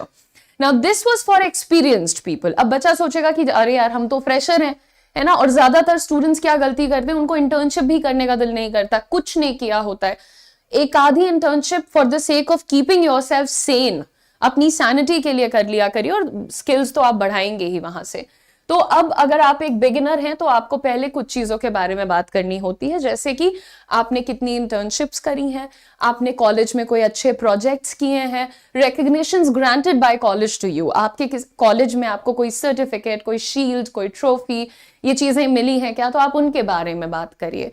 Sample के तौर पे अगर बात करें तो सबसे पहले एज अ रीसेंट ग्रेजुएट, क्योंकि मैं अभी फिलहाल में ही ग्रेजुएट हुआ हूं, I excelled in relevant coursework. मैं पढ़ाई में बहुत अच्छा था, सिर्फ इतना आप कह रहे हैं यहां पर, लेकिन आप शब्दों का चुनाव देखिए. अगर आप एक गंभीर सिंसियर कैंडिडेट की तरह साउंड करना चाहते हैं तो अगर आप हिंदी में बात कर रहे हैं तो भी अच्छे शब्दों का चुनाव करिए, अंग्रेजी में बात कर रहे हैं तो भी अच्छे शब्दों का अच्छे उच्चारण में इस्तेमाल करिए. I excelled in relevant coursework, यानी जो हमारा कोर्स था उसमें हम एक्सेल कर रहे थे, उत्तीर्ण थे. Moving on, additionally during a summer internship, यानी एक summer internship तो समझ गए होगे ना, सबके कॉलेज में होती है ज्यादातर में.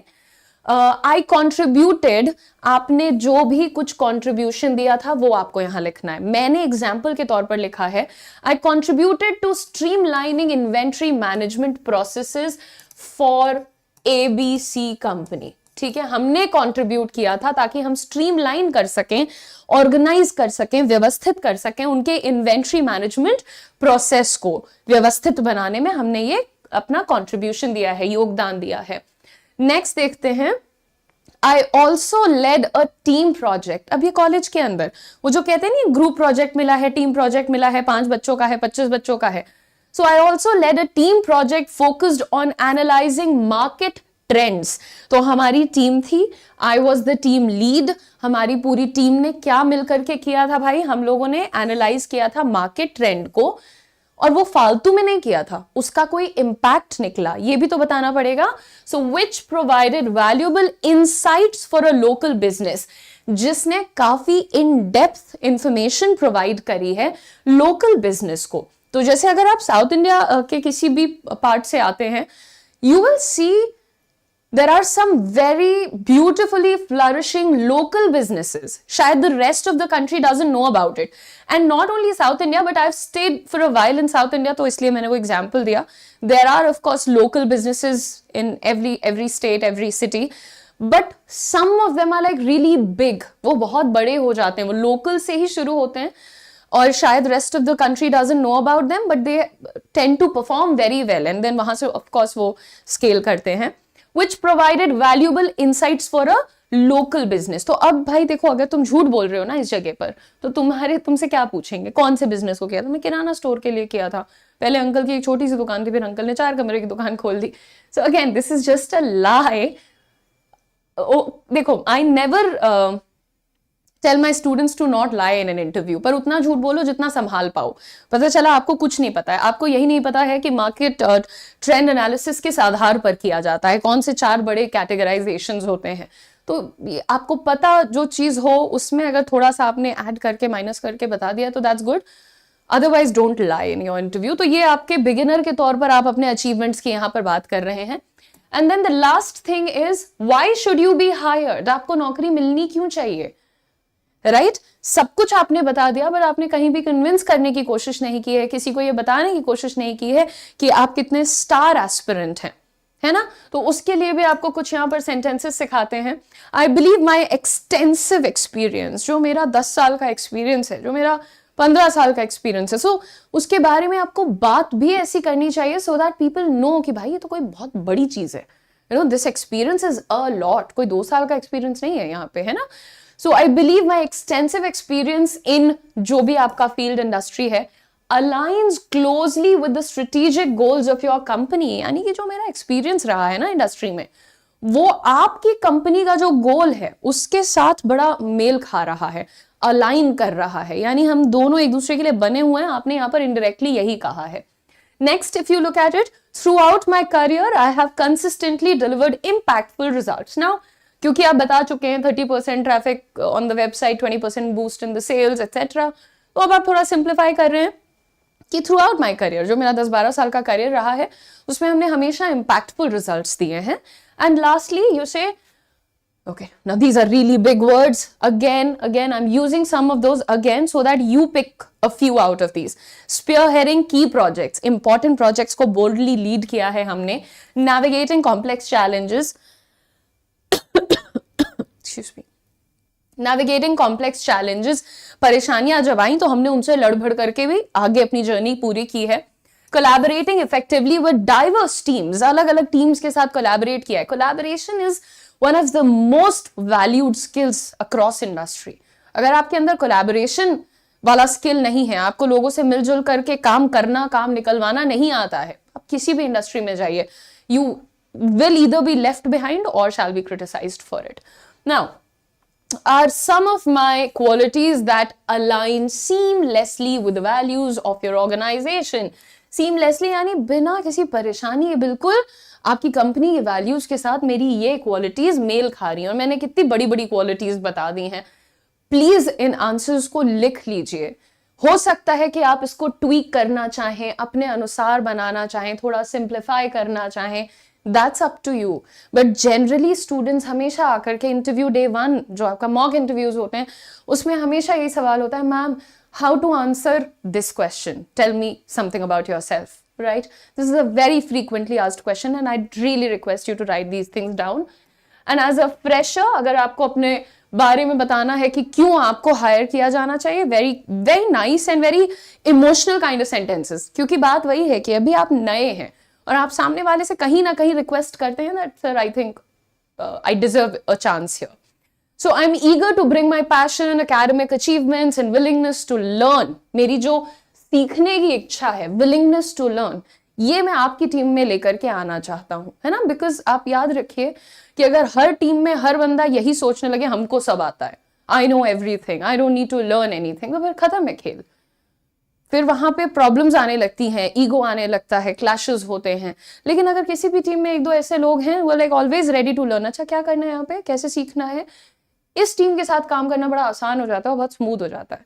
तो अगर आप ये बता भी रहे हैं तो यहाँ कोई आपको नौसिखिया नहीं समझ रहा है, वो समझ रहा है कि आप बहुत दिमाग के इंसान हैं. नेक्स्ट देखिए, I am ambitious about my goals and committed to continuous growth, यानी कि मैं अपनी महत्वाकांक्षाओं को लेकर के बहुत ज्यादा सीरियस हूँ और मैं कमिटेड हूँ कंटिन्यूअस ग्रोथ की तरफ, यानी बैठ के टाइम वेस्ट नहीं करना है. और मुझे पता है कि आपकी कंपनी इस तरीके की ही चीजें सीख कर रही है, ढूंढ रही है, तो मैं ये लेकर के आया हूँ. Lastly you say, and most importantly, I look forward to absorbing knowledge from experience professionals of your esteemed organisation as I embark on my career in this industry. यानी कि लास्ट में भाई देखिए, आपकी कंपनी बहुत बड़ी है, आपके यहाँ जो लोग काम करते हैं वो लोग भी बहुत बड़े लोग हैं और उनसे सीखने का मुझे मौका मिलेगा. So I am really looking forward to that as well. इसमें आपने देखा होगा कि सिंपल तरीके से आप ये नहीं बता रहे हैं हम ये कर सकते हैं, हम वो कर सकते हैं, आप सिंपल तरीके से यही कन्विंस कर रहे हैं that I deserve to be a part of this. And I think humility बहुत ज़रूरी होती है जब आप इंटरव्यू देने जाते हैं. यहाँ पर मैंने आप लोग को बहुत सारे इंपॉर्टेंट सेंटेंसेस, फ्रेजेस, वर्ड्स और एक बहुत इंपॉर्टेंट मैसेज दिया है कि अपने इंटरव्यू की तैयारी आप 15 दिन में नहीं कर पाएंगे, तो उसकी तैयारी में आप आज से लग जाइए। How to talk about work experience.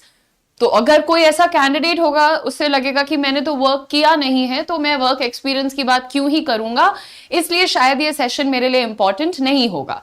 But सबसे पहले मैं आपको ये बता दूं कि ये दोनों ही कैटेगरीज के लिए है जो जॉब कर चुके हैं, प्रीवियस एक्सपीरियंस ले चुके हैं, साथ ही साथ जो हमारे फ्रेशर कैंडिडेट्स हैं उन लोगों के लिए भी यहाँ पर स्पोकन इंग्लिश के लिहाज से कुछ अच्छी सीखने वाली चीजें हैं इस पर्टिकुलर सेशन में।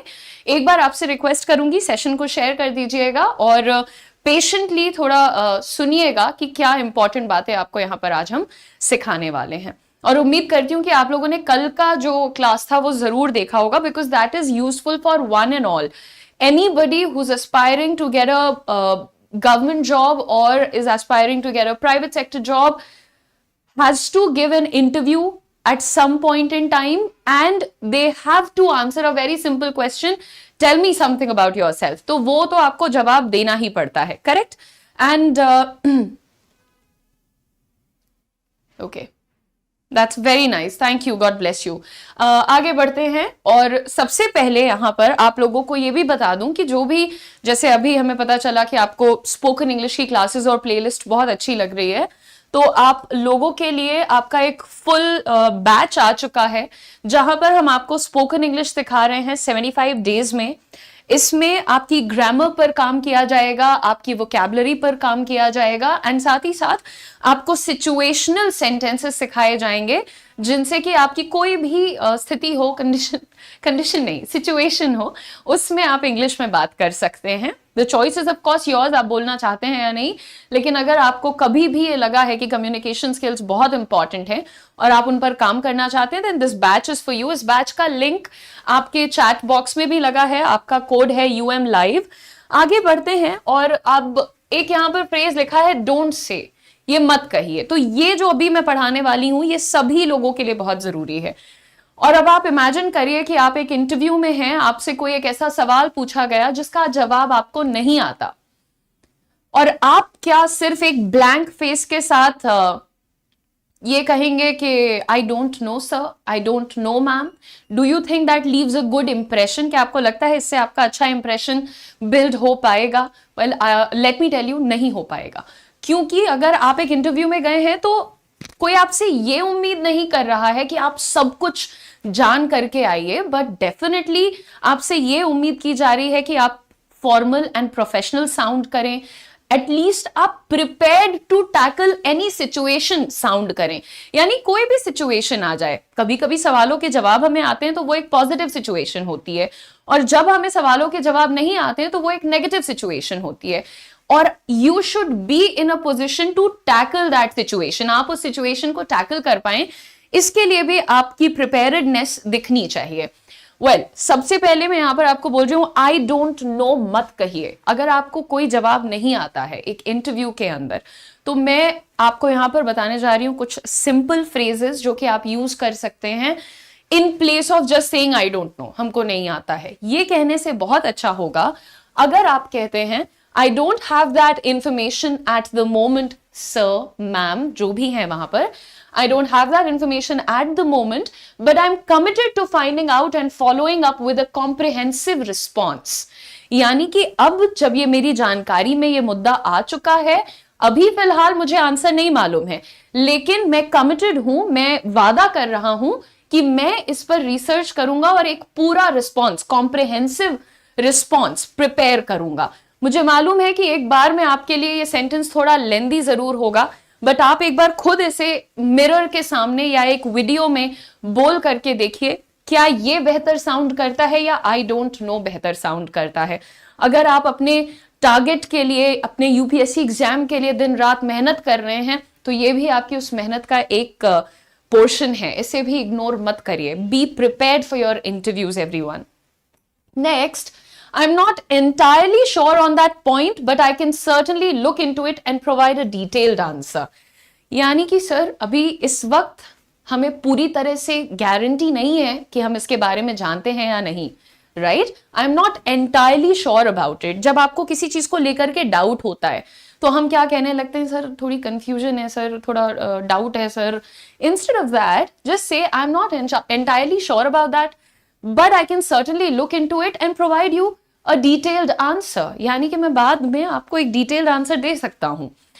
इससे आपने क्या दर्शाया कि आप अभी सीखना चाहते हैं, आपके अंदर वो डेडिकेशन है, वो सिंसियरिटी है. तो आपको एक अच्छे कैंडिडेट होने का हर जगह सबूत देना पड़ता है, और वो कैंडिडेट वही होता है who's ready to learn, who's prepared to accept his flaws. जो थोड़ी बहुत कमी हुई है उसे आपने एक्सेप्ट भी कर लिया बता करके कि आई एम नॉट एंटायरली श्योर, कुछ अंदाजा है पर पूरा नहीं पता है, तो आप उस पर कमेंट ना भी करें.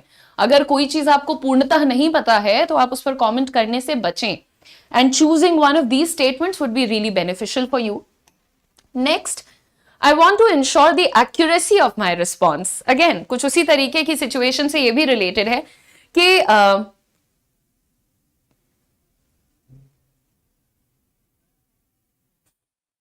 ओके ठीक है. I want to ensure the accuracy of my response, so I will double check. यानी कि सर जो जवाब मेरे पास है उसके बारे में अगेन हमको श्योरिटी नहीं है, कंफर्मेशन नहीं है, इसलिए मैं प्रेफर करूंगी कि मैं उसे डबल चेक कर लूं. So I will double check that and get back to you with a well-informed answer. Get back to you with a well-informed answer shows a little bit of confidence also that I'm going to get through this, and then I'm going to find my answer, and maybe if someday we get to meet, I shall be sharing my answer with you. Now this one is for those people who are really confident, जिनका बचा हुआ interview या पहले का interview अच्छा गया है, ये उसे चूज करें सब. ठीक है. नेक्स्ट आपके सामने the last one, thank you for the question. अगर एकदम नहीं पता है और आपको मालूम है कि गलती हो गई यार, so just say thank you for the question. I am not familiar with this topic. इस टॉपिक का हमें बिल्कुल अंदाजा नहीं है sir, so I am not familiar with this topic. Nevertheless, इसके बावजूद भी I am committed to research and learn more about it.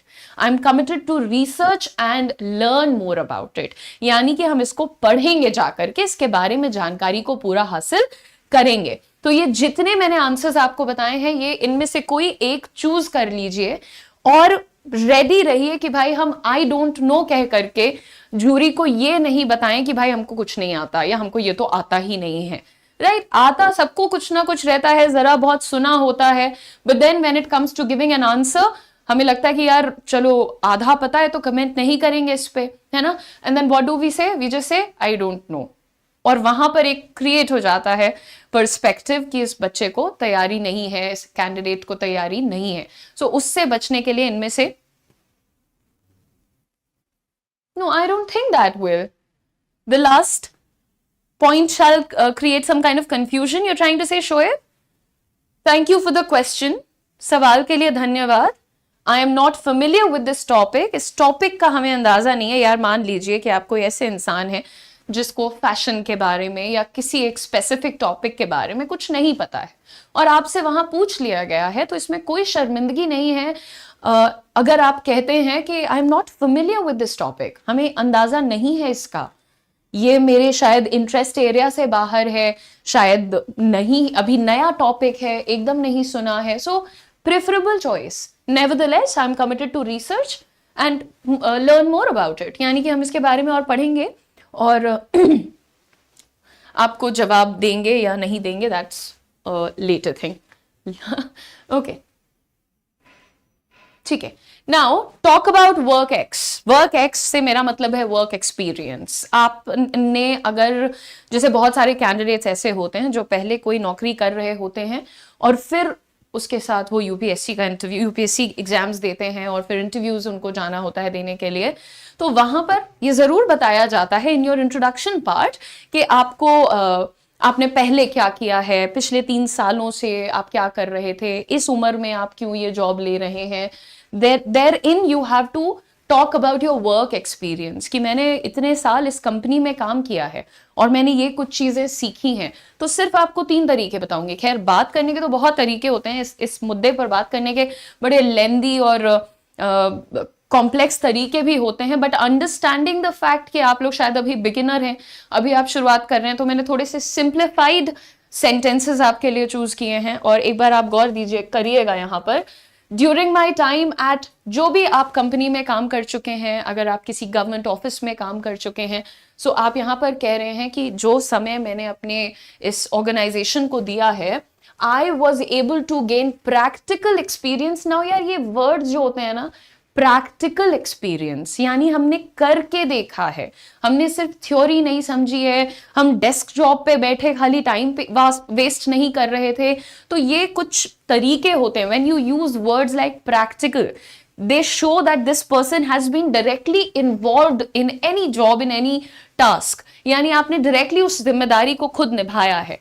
So you said during my time at this company I was able to gain practical experience, और जो भी आपका task या responsibility था, जो कुछ भी आपने सीखा है, वो आप इसके आगे लगा करके, which helped me develop a strong foundation in whatever skill you learned from that। अगर आप किसी कंपनी को 6 महीने भी देते हैं तो श्योर शॉट है कि आप वहां से कुछ ना कुछ सीखते हैं, आपका कोई ना कोई एक साइड होता है which gets enhanced, आपका नॉलेज बढ़ता है। तो यहां पर आप इस पर्टिकुलर स्टेटमेंट के साथ वही बता रहे हैं।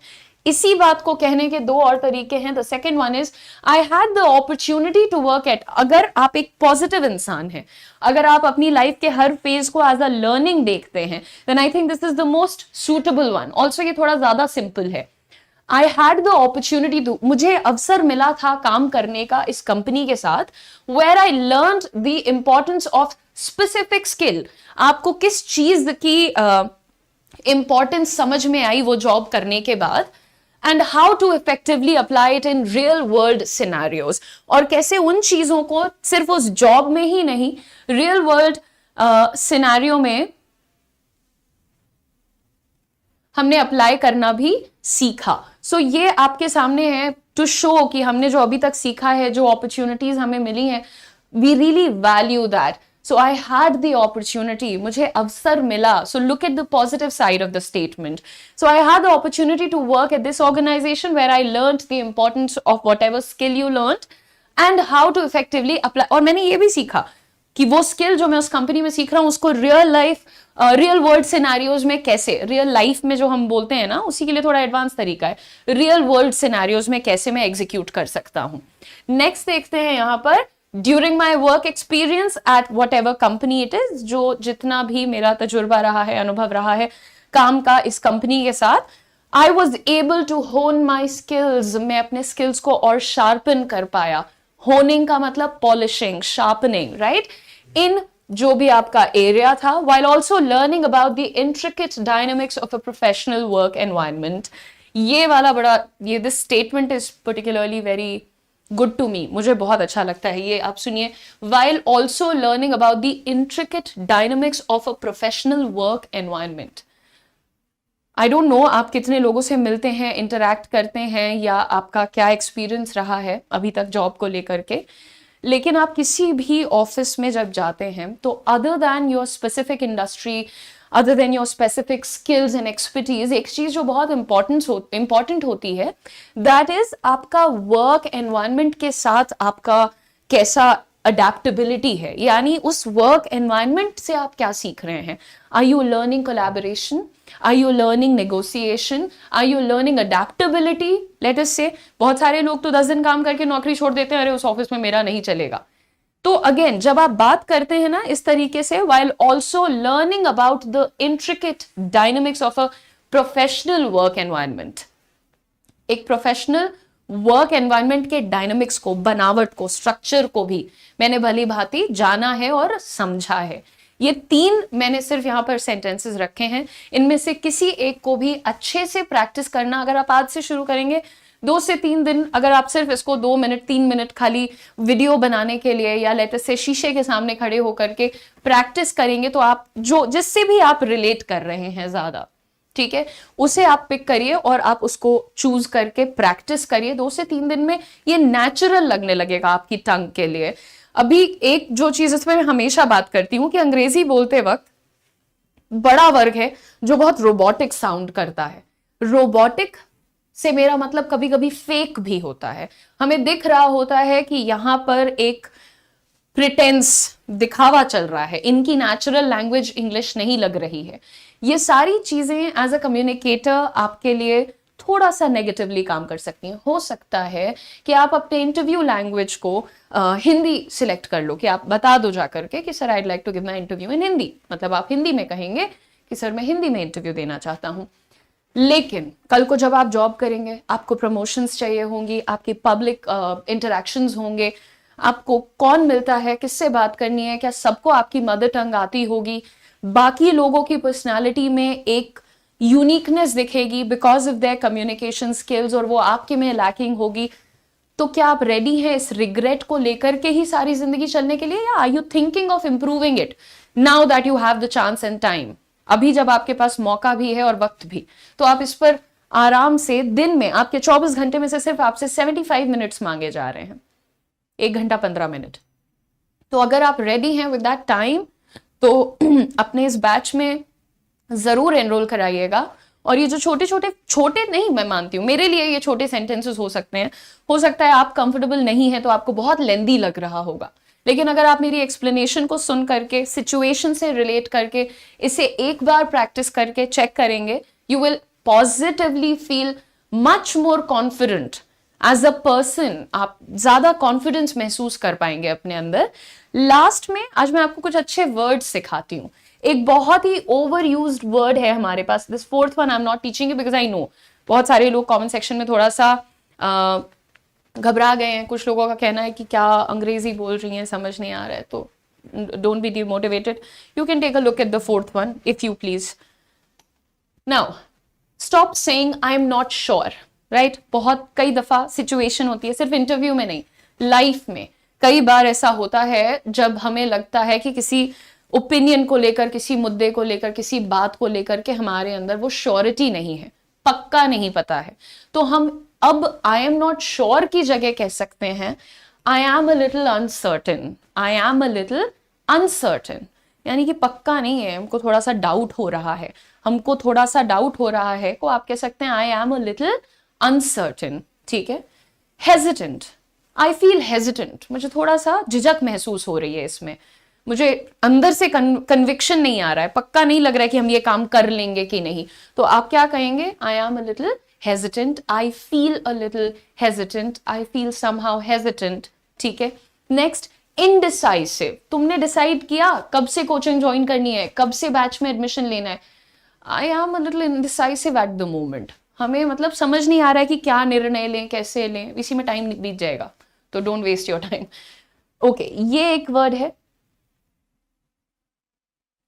बहुत एडवांस आपको लग रहा होगा क्योंकि ये तीनों आपने सुने होंगे, ये भी शायद आपने सुना होगा, but this exactly means when you have mixed thoughts, जब आपको कोई चीज अच्छी भी लग रही है और कोई चीज बुरी भी लग रही है, किसी चीज के प्रति अगर आपकी मिक्स्ड इमोशंस हो रही हैं, तो आपको वहां पर कहना चाहिए I feel a little ambivalent, ambivalent, एम्बीवैलेंट कहने की जगह एम्बिवलेंट, एम्बिवलेंट, एम्बिवलेंट, ठीक है? इसका मतलब having mixed feelings, okay? And the last word is puzzled.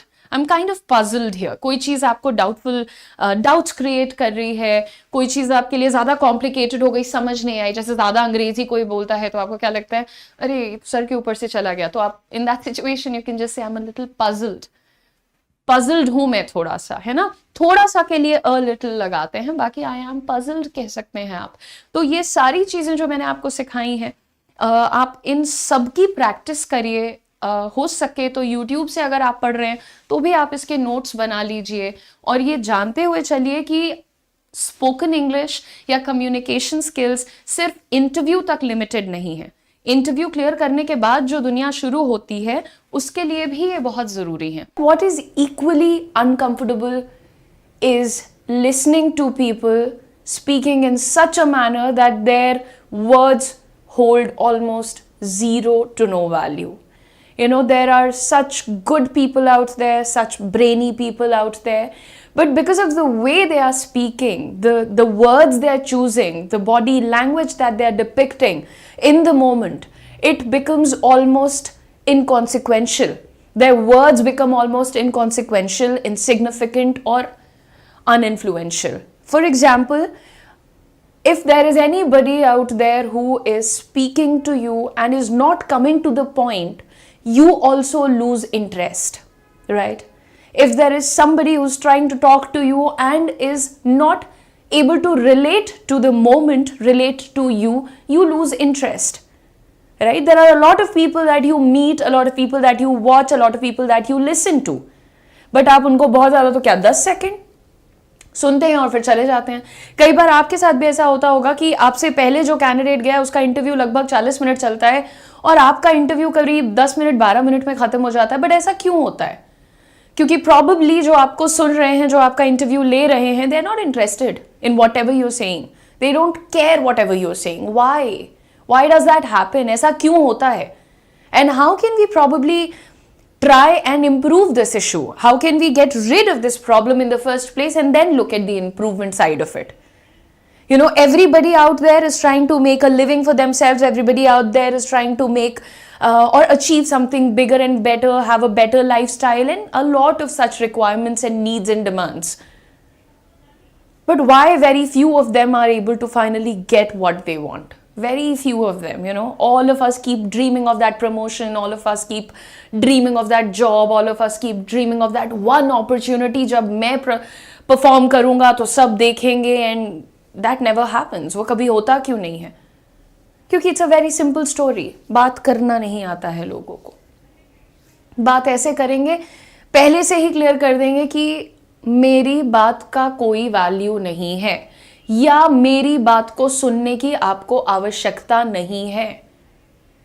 There is no assertiveness in the way they talk. There is no value in their words, in their sentences. बहुत सारे लोग हमेशा एक बात आकर के कहते हैं कि आप अंग्रेजी पढ़ाइए, हिंदी में पढ़ाइए, अंग्रेजी को हिंदी में सिखा दीजिए. बहुत दिनों से आपने ग्रामर सीख ली होगी, ट्रांसलेशन सीख लिया होगा, कई सारे वर्ड्स रट लिए होंगे. ये सारी चीज़ें बहुत इंपॉर्टेंट होती हैं, लेकिन क्या आप अब अंग्रेजी बोल ले रहे हैं? क्या अब जब आप अंग्रेजी बोलते हैं तो आपको कॉन्फिडेंट महसूस होता है अंदर से? Do you feel confident? Very few of you can probably से येस टू दैट. बहुत कम लोग बोल सकते हैं.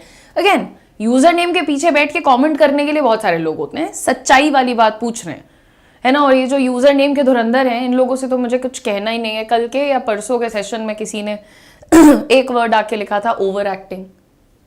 अब भाई क्या करूं, करती हूं मैं ओवर एक्टिंग, क्या कर सकते हैं उसका, चलेगा. मेरा नेचुरल बिहेवियर ही वही है. मैं कभी अंडर एक्टिंग कर ही नहीं पाती हूँ. मैं हमेशा ओवर अचीवर रही हूँ, ओवर एक्टर रही हूँ, ओवर डूअर रही हूँ. And I think it's okay to be an over rather than an under, है ना. एक्स्ट्रा कर लो थोड़ा, कम मत करो. करेक्ट. द आइडिया इज कि आप कब करेंगे. आपके इतने प्लान्स हैं, इतनी चीजें आपने सोच रखी हैं, इतनी आपकी ख्वाहिशें हैं, विशेस हैं. कब? When are you going to finally achieve those things? सोचिएगा इसके बारे में. लेकिन सबसे पहले आज मैं आपको बताऊंगी कि एग्जैक्टली वो कौन से लोग होते हैं जिनको सुनने के 10 सेकंड के अंदर मन करता है हटो, नहीं सुनना है.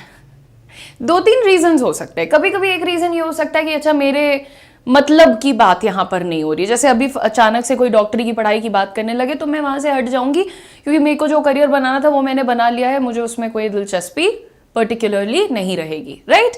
सो अ lot of times this happens is वो आपके लिए रेलेवेंट नहीं है, आप हट जाते हैं उधर से. लेकिन उसके बाद जो सबसे बड़ी प्रॉब्लम जो लोगों के साथ होती है, why don't they sound like a confident person और why don't they sound like an influential person? Because they over explain, and you don't have to over explain. Don't be verbose. जितने शब्द जरूरी हैं उसका 4 गुना इस्तेमाल करके आप क्या कर लेंगे? सामने वाले को बोर, बस यही करेंगे. राइट. तो इसको कैसे सुधारेंगे? सबसे पहले एक एग्जाम्पल दिखाती हूं आपको. यहां पर ये एक सेंटेंस है, ठीक है. This is one single statement that you are looking at, not sentence, statement. ठीक है. I regret to inform you that I will not be able to attend the meeting that we had scheduled for next Monday. I hope you can understand my situation and we can reschedule our meeting for a later date. Now you are looking at a sentence जिसमें सिर्फ extra बातें हो रही है, फालतू बातें हो रही हैं इस सेंटेंस में. इनको सिर्फ इतना कहना है कि भाई देखो हम मीटिंग नहीं अटेंड कर पाएंगे जो मंडे के लिए हमने रखी थी, इसको ज़रा आगे की डेट के लिए पोस्टपोन कर देना. इनको सिर्फ इतना कहना है. लेकिन ये कितना रो रहे हैं इसके अंदर. I hope you can understand my situation and problem, I will be able to join the next meeting. You don't have to be so dramatic and so over explanatory. Right? Come to the point. Formal conversations जो होती हैं वो बिल्कुल to the point होनी चाहिए. They should be concise and not verbose. Look at this. I am unable to attend to, मैं भूल गई खुद. I am unable to attend Monday's meeting. Can we reschedule? That's it. सिर्फ इतना बोलना है आपको. या हम मंडे की मीटिंग नहीं अटेंड कर पाएंगे, इसको रीशेड्यूल कर सकते हैं. यही इतना आपको पूछना है. राइट? इतने में आपका जब काम चल रहा है तो ये इतनी बड़ी कहानी लिखने की आवश्यकता क्यों पड़ रही है किसी को भी? ऐसे बात करना बंद कर दीजिए. Actually ma'am, basically ma'am, I had to go ma'am. I have listen to a lot of stories, right? लेकिन इतना एक्सप्लेन करने की जरूरत नहीं है यार. तुम्हारी बात है, जरूरी है, तुम्हारा रीजन है, इंपॉर्टेंट है. तुम जितना एक्सप्लेन करोगे ना उतना लगता है कि डिफेंसिव हो रहे हो. राइट? एग्जाम्पल आपके लिए और भी यहाँ पर मैंने लिख दिया है, टाइम निकाल करके इसे पढ़ लीजिएगा. पर पहला फंडा आपके सामने बिल्कुल क्लियर है कि आपको अब से ओवर एक्सप्लेन नहीं करना है. ठीक है? हाँ, एक बहुत ही इंटेलिजेंट सलाह आपके लिए दोबारा से, watch English movies, learn English. बस. ठीक है? जाओ. मैं तो भाई, मैंने थोड़ी लाइब्रेरी कंट्रोल की हुई है इंग्लिश मूवीज की. सब लोग देखो. नेटफ्लिक्स ले लो, अमेजॉन प्राइम ले लो, यूट्यूब पे देख लो, जहां मर्जी वहां अंग्रेजी मूवीज देखो और सीख लो. ठीक है? मैम खुद हिंदी में बोल रही है, अंग्रेजी में बोल रही है. फ्रेंच में नहीं सर, आपका रिक्वायरमेंट फ्रेंच का तो नहीं है. Stop wasting your and my time. Now avoid filler words. ये जो धुरंधर बैठे हैं ये वही हैं. यूजर नेम के धुरंधर. Welcome to the batch. Okay, now let's see. आपको ये वर्ड्स दिख रहे हैं ना, like, you know, basically, so, and the one that I hate the most, literally. People have exploited this word beyond bounds. Like, the utilization of this word has almost become illegal to me. Why am I saying that? Because कुछ भी बोलना हो, हर बात में literally मैंने 12 घंटे पढ़ाई कर ली, लिटरली मैंने 100 किलो खाना खा लिया. लिटरली का मतलब होता है word by word exact meaning of the word. क्या लिटरली कोई 100 किलो खाना खा सकता है? Can anyone? नो.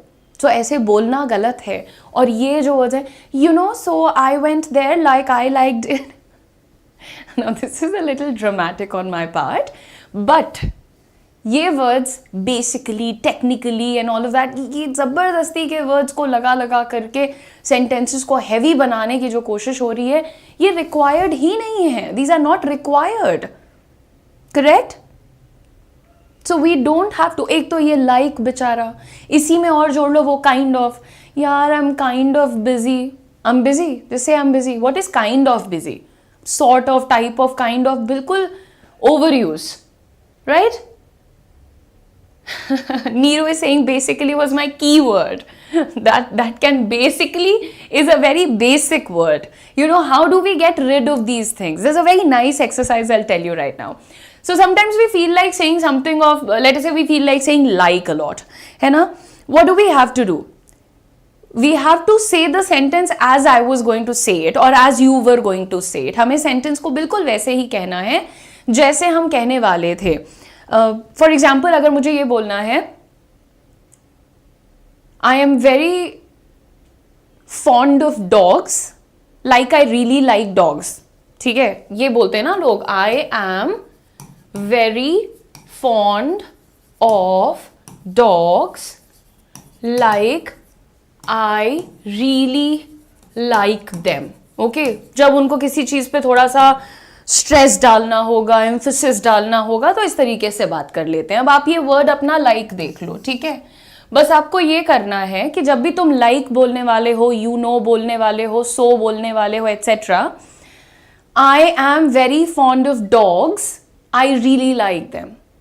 ठीक है? अब जब तुम्हारे पास ये वर्ड लाइक आ रहा है, इन योर हेड से पॉज. इन योर हेड से पॉज. आप लाउडली भी बोल सकते हैं पॉज, क्योंकि आप एक बिगिनर हैं, आप अभी अपने फिलर वर्ड्स से छुटकारा पाना चाहते हैं. तो इंस्टेड ऑफ लाइक आपको क्या बोलना है? पॉज बोलना है. चाहे instead of any of these words आप 1-2 बार, 10 बार, 15 बार जब लाउडली बोलेंगे, पॉज, उसके बाद क्या होगा कि आपको धीरे धीरे इसकी आदत लगेगी. तो पहले आप चाहिए तो थोड़ा सा अलाउड बोल लीजिए like, उसके बाद in your head say like, and उसके बाद धीरे धीरे you'll get used to cutting down these words like, you know, basically.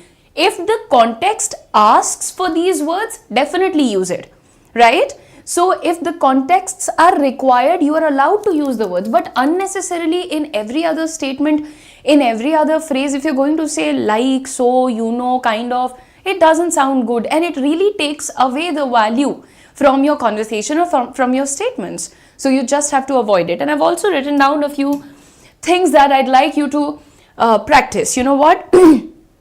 A lot of times we are speaking and somehow we feel there is this expectation from me that I have to speak it in one breath. मेरे को एक सांस में ही सारा कुछ बोल देना in one go. Right? You don't have to do that. Nobody is expecting that from you. If you're taking some breaks, short pauses make you look like a more sincere person. Pauses give the impression that you are thinking right now. You're thinking and then speaking, and that is a quality of a very sincere person. So you must do that. Yes, Akshay, absolutely. Let's add actually here. Okay, every time somebody is about to explain something, they start with actually, ma'am. This actually is almost painful. Next is you have to be mindful. As I told you, I gave you one example, one exercise where you have to be mindful, यानी कि आपको ध्यान रखना है, intentional होना है इस habit से छुटकारा पाने के लिए. You have to pay attention. कितनी बार आज मैंने actually basically technically like इस तरीके के words को unnecessarily use किया है. So थोड़ा ध्यान दीजिएगा.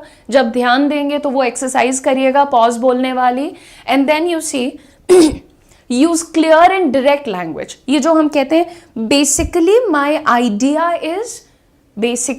idea इसकी जगह सीधा बोलो, direct बोलो. Just say the aim is to achieve maximum input or whatever.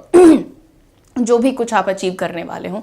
So direct बोल दो. Basically the idea is, just directly say the idea is to, the aim is to, whatever you want to say after that. Okay? And then we move on. And we see the next one. Everybody, I think in the past 4 classes also, and today again, I'm going to tell you a very simple thing. If you want to be a good speaker, you want to be a good communicator, you want to be a motivational speaker, or anybody, you want to just enhance your communication skills, you need to get into the practice of organizing your thoughts. You cannot go to a stage, you cannot go in front of people with all jumbled up thoughts. You know, the moment you start speaking, you somehow end up sounding very vague at times. You start stuttering, you start fumbling because you were not able to organize the thoughts. You know, I've been talking about this in all my classes. I've told you, number your thoughts, number your ideas, you know, to begin with, firstly, secondly, thirdly, whatever you want to talk about, just number it. Have your ideas prepared in a sequence in your head, and that gives you the chance. And actually, that gives you the chance, but more than that, that gives you the freedom to think about other things, to focus on other things, instead of just constantly struggling to think of sentences and adding words and translating and understanding.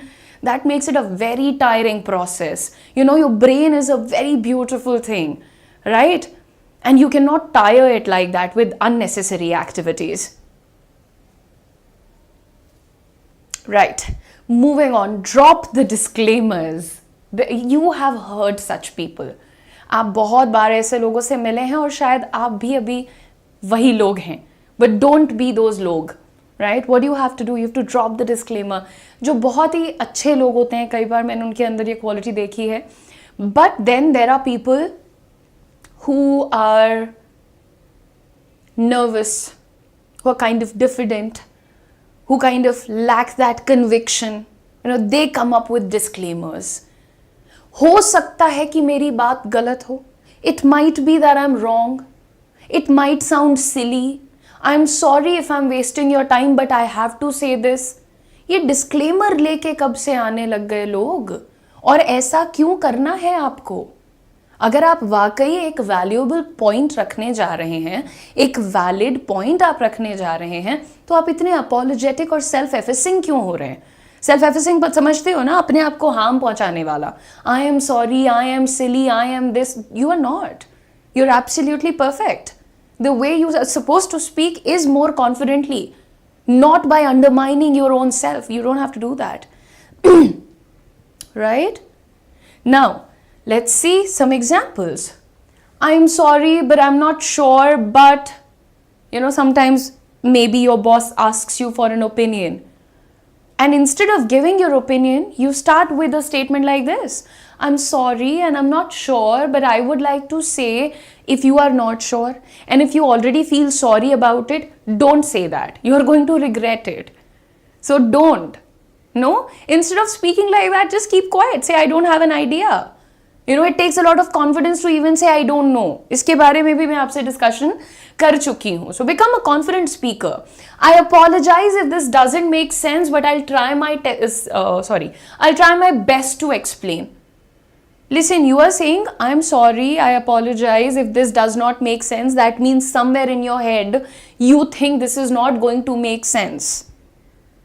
And if this is not going to make sense, sit down, first make sense of it within yourself, within your head, then speak it out. Right? Otherwise, what's the point of getting yourself humiliated publicly? What's it? बात तो मैं सही कह रही हूँ ना? Think in English. Think in English. Okay, madam. So you think in English. Without learning English, you start thinking in English. From today, I am going to think in French. Okay, I have decided. I am going to think in French, think a little bit in maybe Spanish. Okay, I don't want to learn the language, but I will think in that. Anyway, there are quite a few such examples that you've heard people using all the time. Trust me, it is taking away from the value of your statement or the value of your idea or whatever you were going to put up. Okay, so instead of apologizing, instead of declaring yourself silly, or instead of saying that I'm going to waste your time and then saying the idea, just say the idea, man. Right? That's the whole point here. Next, just put your point forward. Do not diminish your value yourself. Disclaimer के साथ आना बंद करिए. है ना, कई बार लोग ये भी कहते हैं, I might sound arrogant, but I have to tell you I've bought 2 new cars. मतलब मैं घमंडी साउंड कर सकती हूँ, लेकिन मुझे बताना पड़ेगा कि मैंने 2 नई गाड़ियाँ खरीदी हैं. अरे तो जब तुम्हें पता है कि घमंडी साउंड करोगी तो मत बोलो, लेकिन बोलोगी ज़रूर. राइट? तो इस तरीके के डिस्क्लेमर्स पहले आप अपने दिमाग में सुन लीजिए. क्या ये ज़रूरी है? ज़रूरी नहीं है.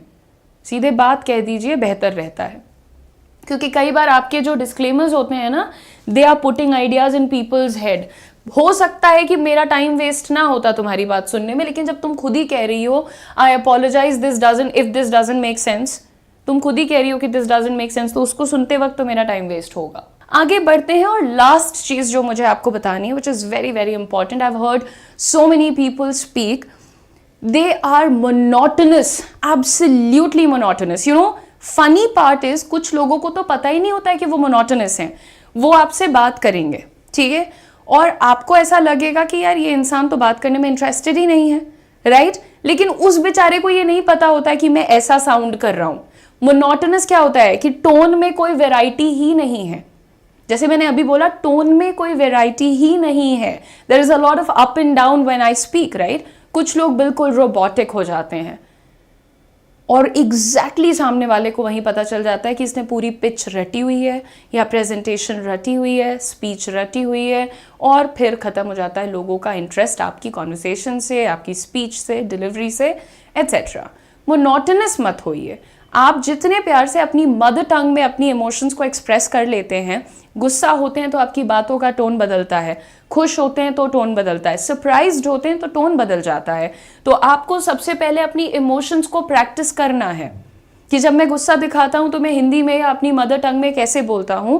सिमिलरली अगर मुझे गुस्सा इंग्लिश में दिखाना है तो मैं कैसे बोलूंगा. ठीक है? So all the emotions you will have to practice once.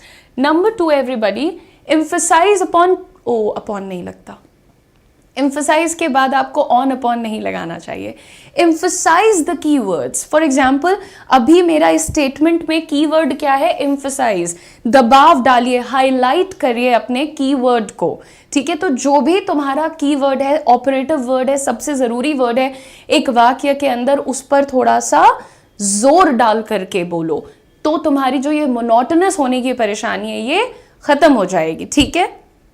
जो भी बैच में आना चाहते हैं उन लोगों के लिए लिंक हमने लगा दिया है जयश्री, और मैंने आपको कोड भी बता दिया, फटाफट से एनरोल कर लो बेटा।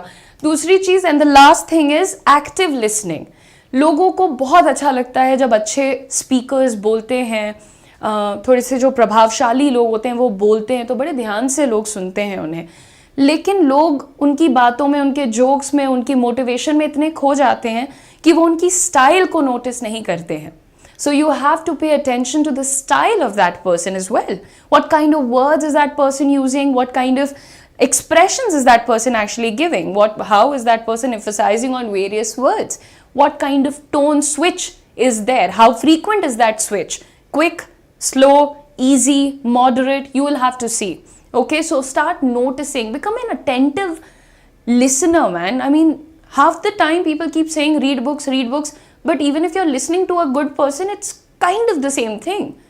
Of course, not an equivalent, books are the best, but I would just say if you're listening to people जिनको तुम पसंद करते हो कि इनका बोलने का स्टाइल बहुत अच्छा है, तो थोड़ा एक्स्ट्रा ध्यान दिया करो उनकी body language, expressions, tone, pronunciation, choice of words, हर चीज पे. Don't forget to enroll yourselves. Don't forget to like the video and subscribe to our channel. All the very best. I'll see you guys. Bye-bye.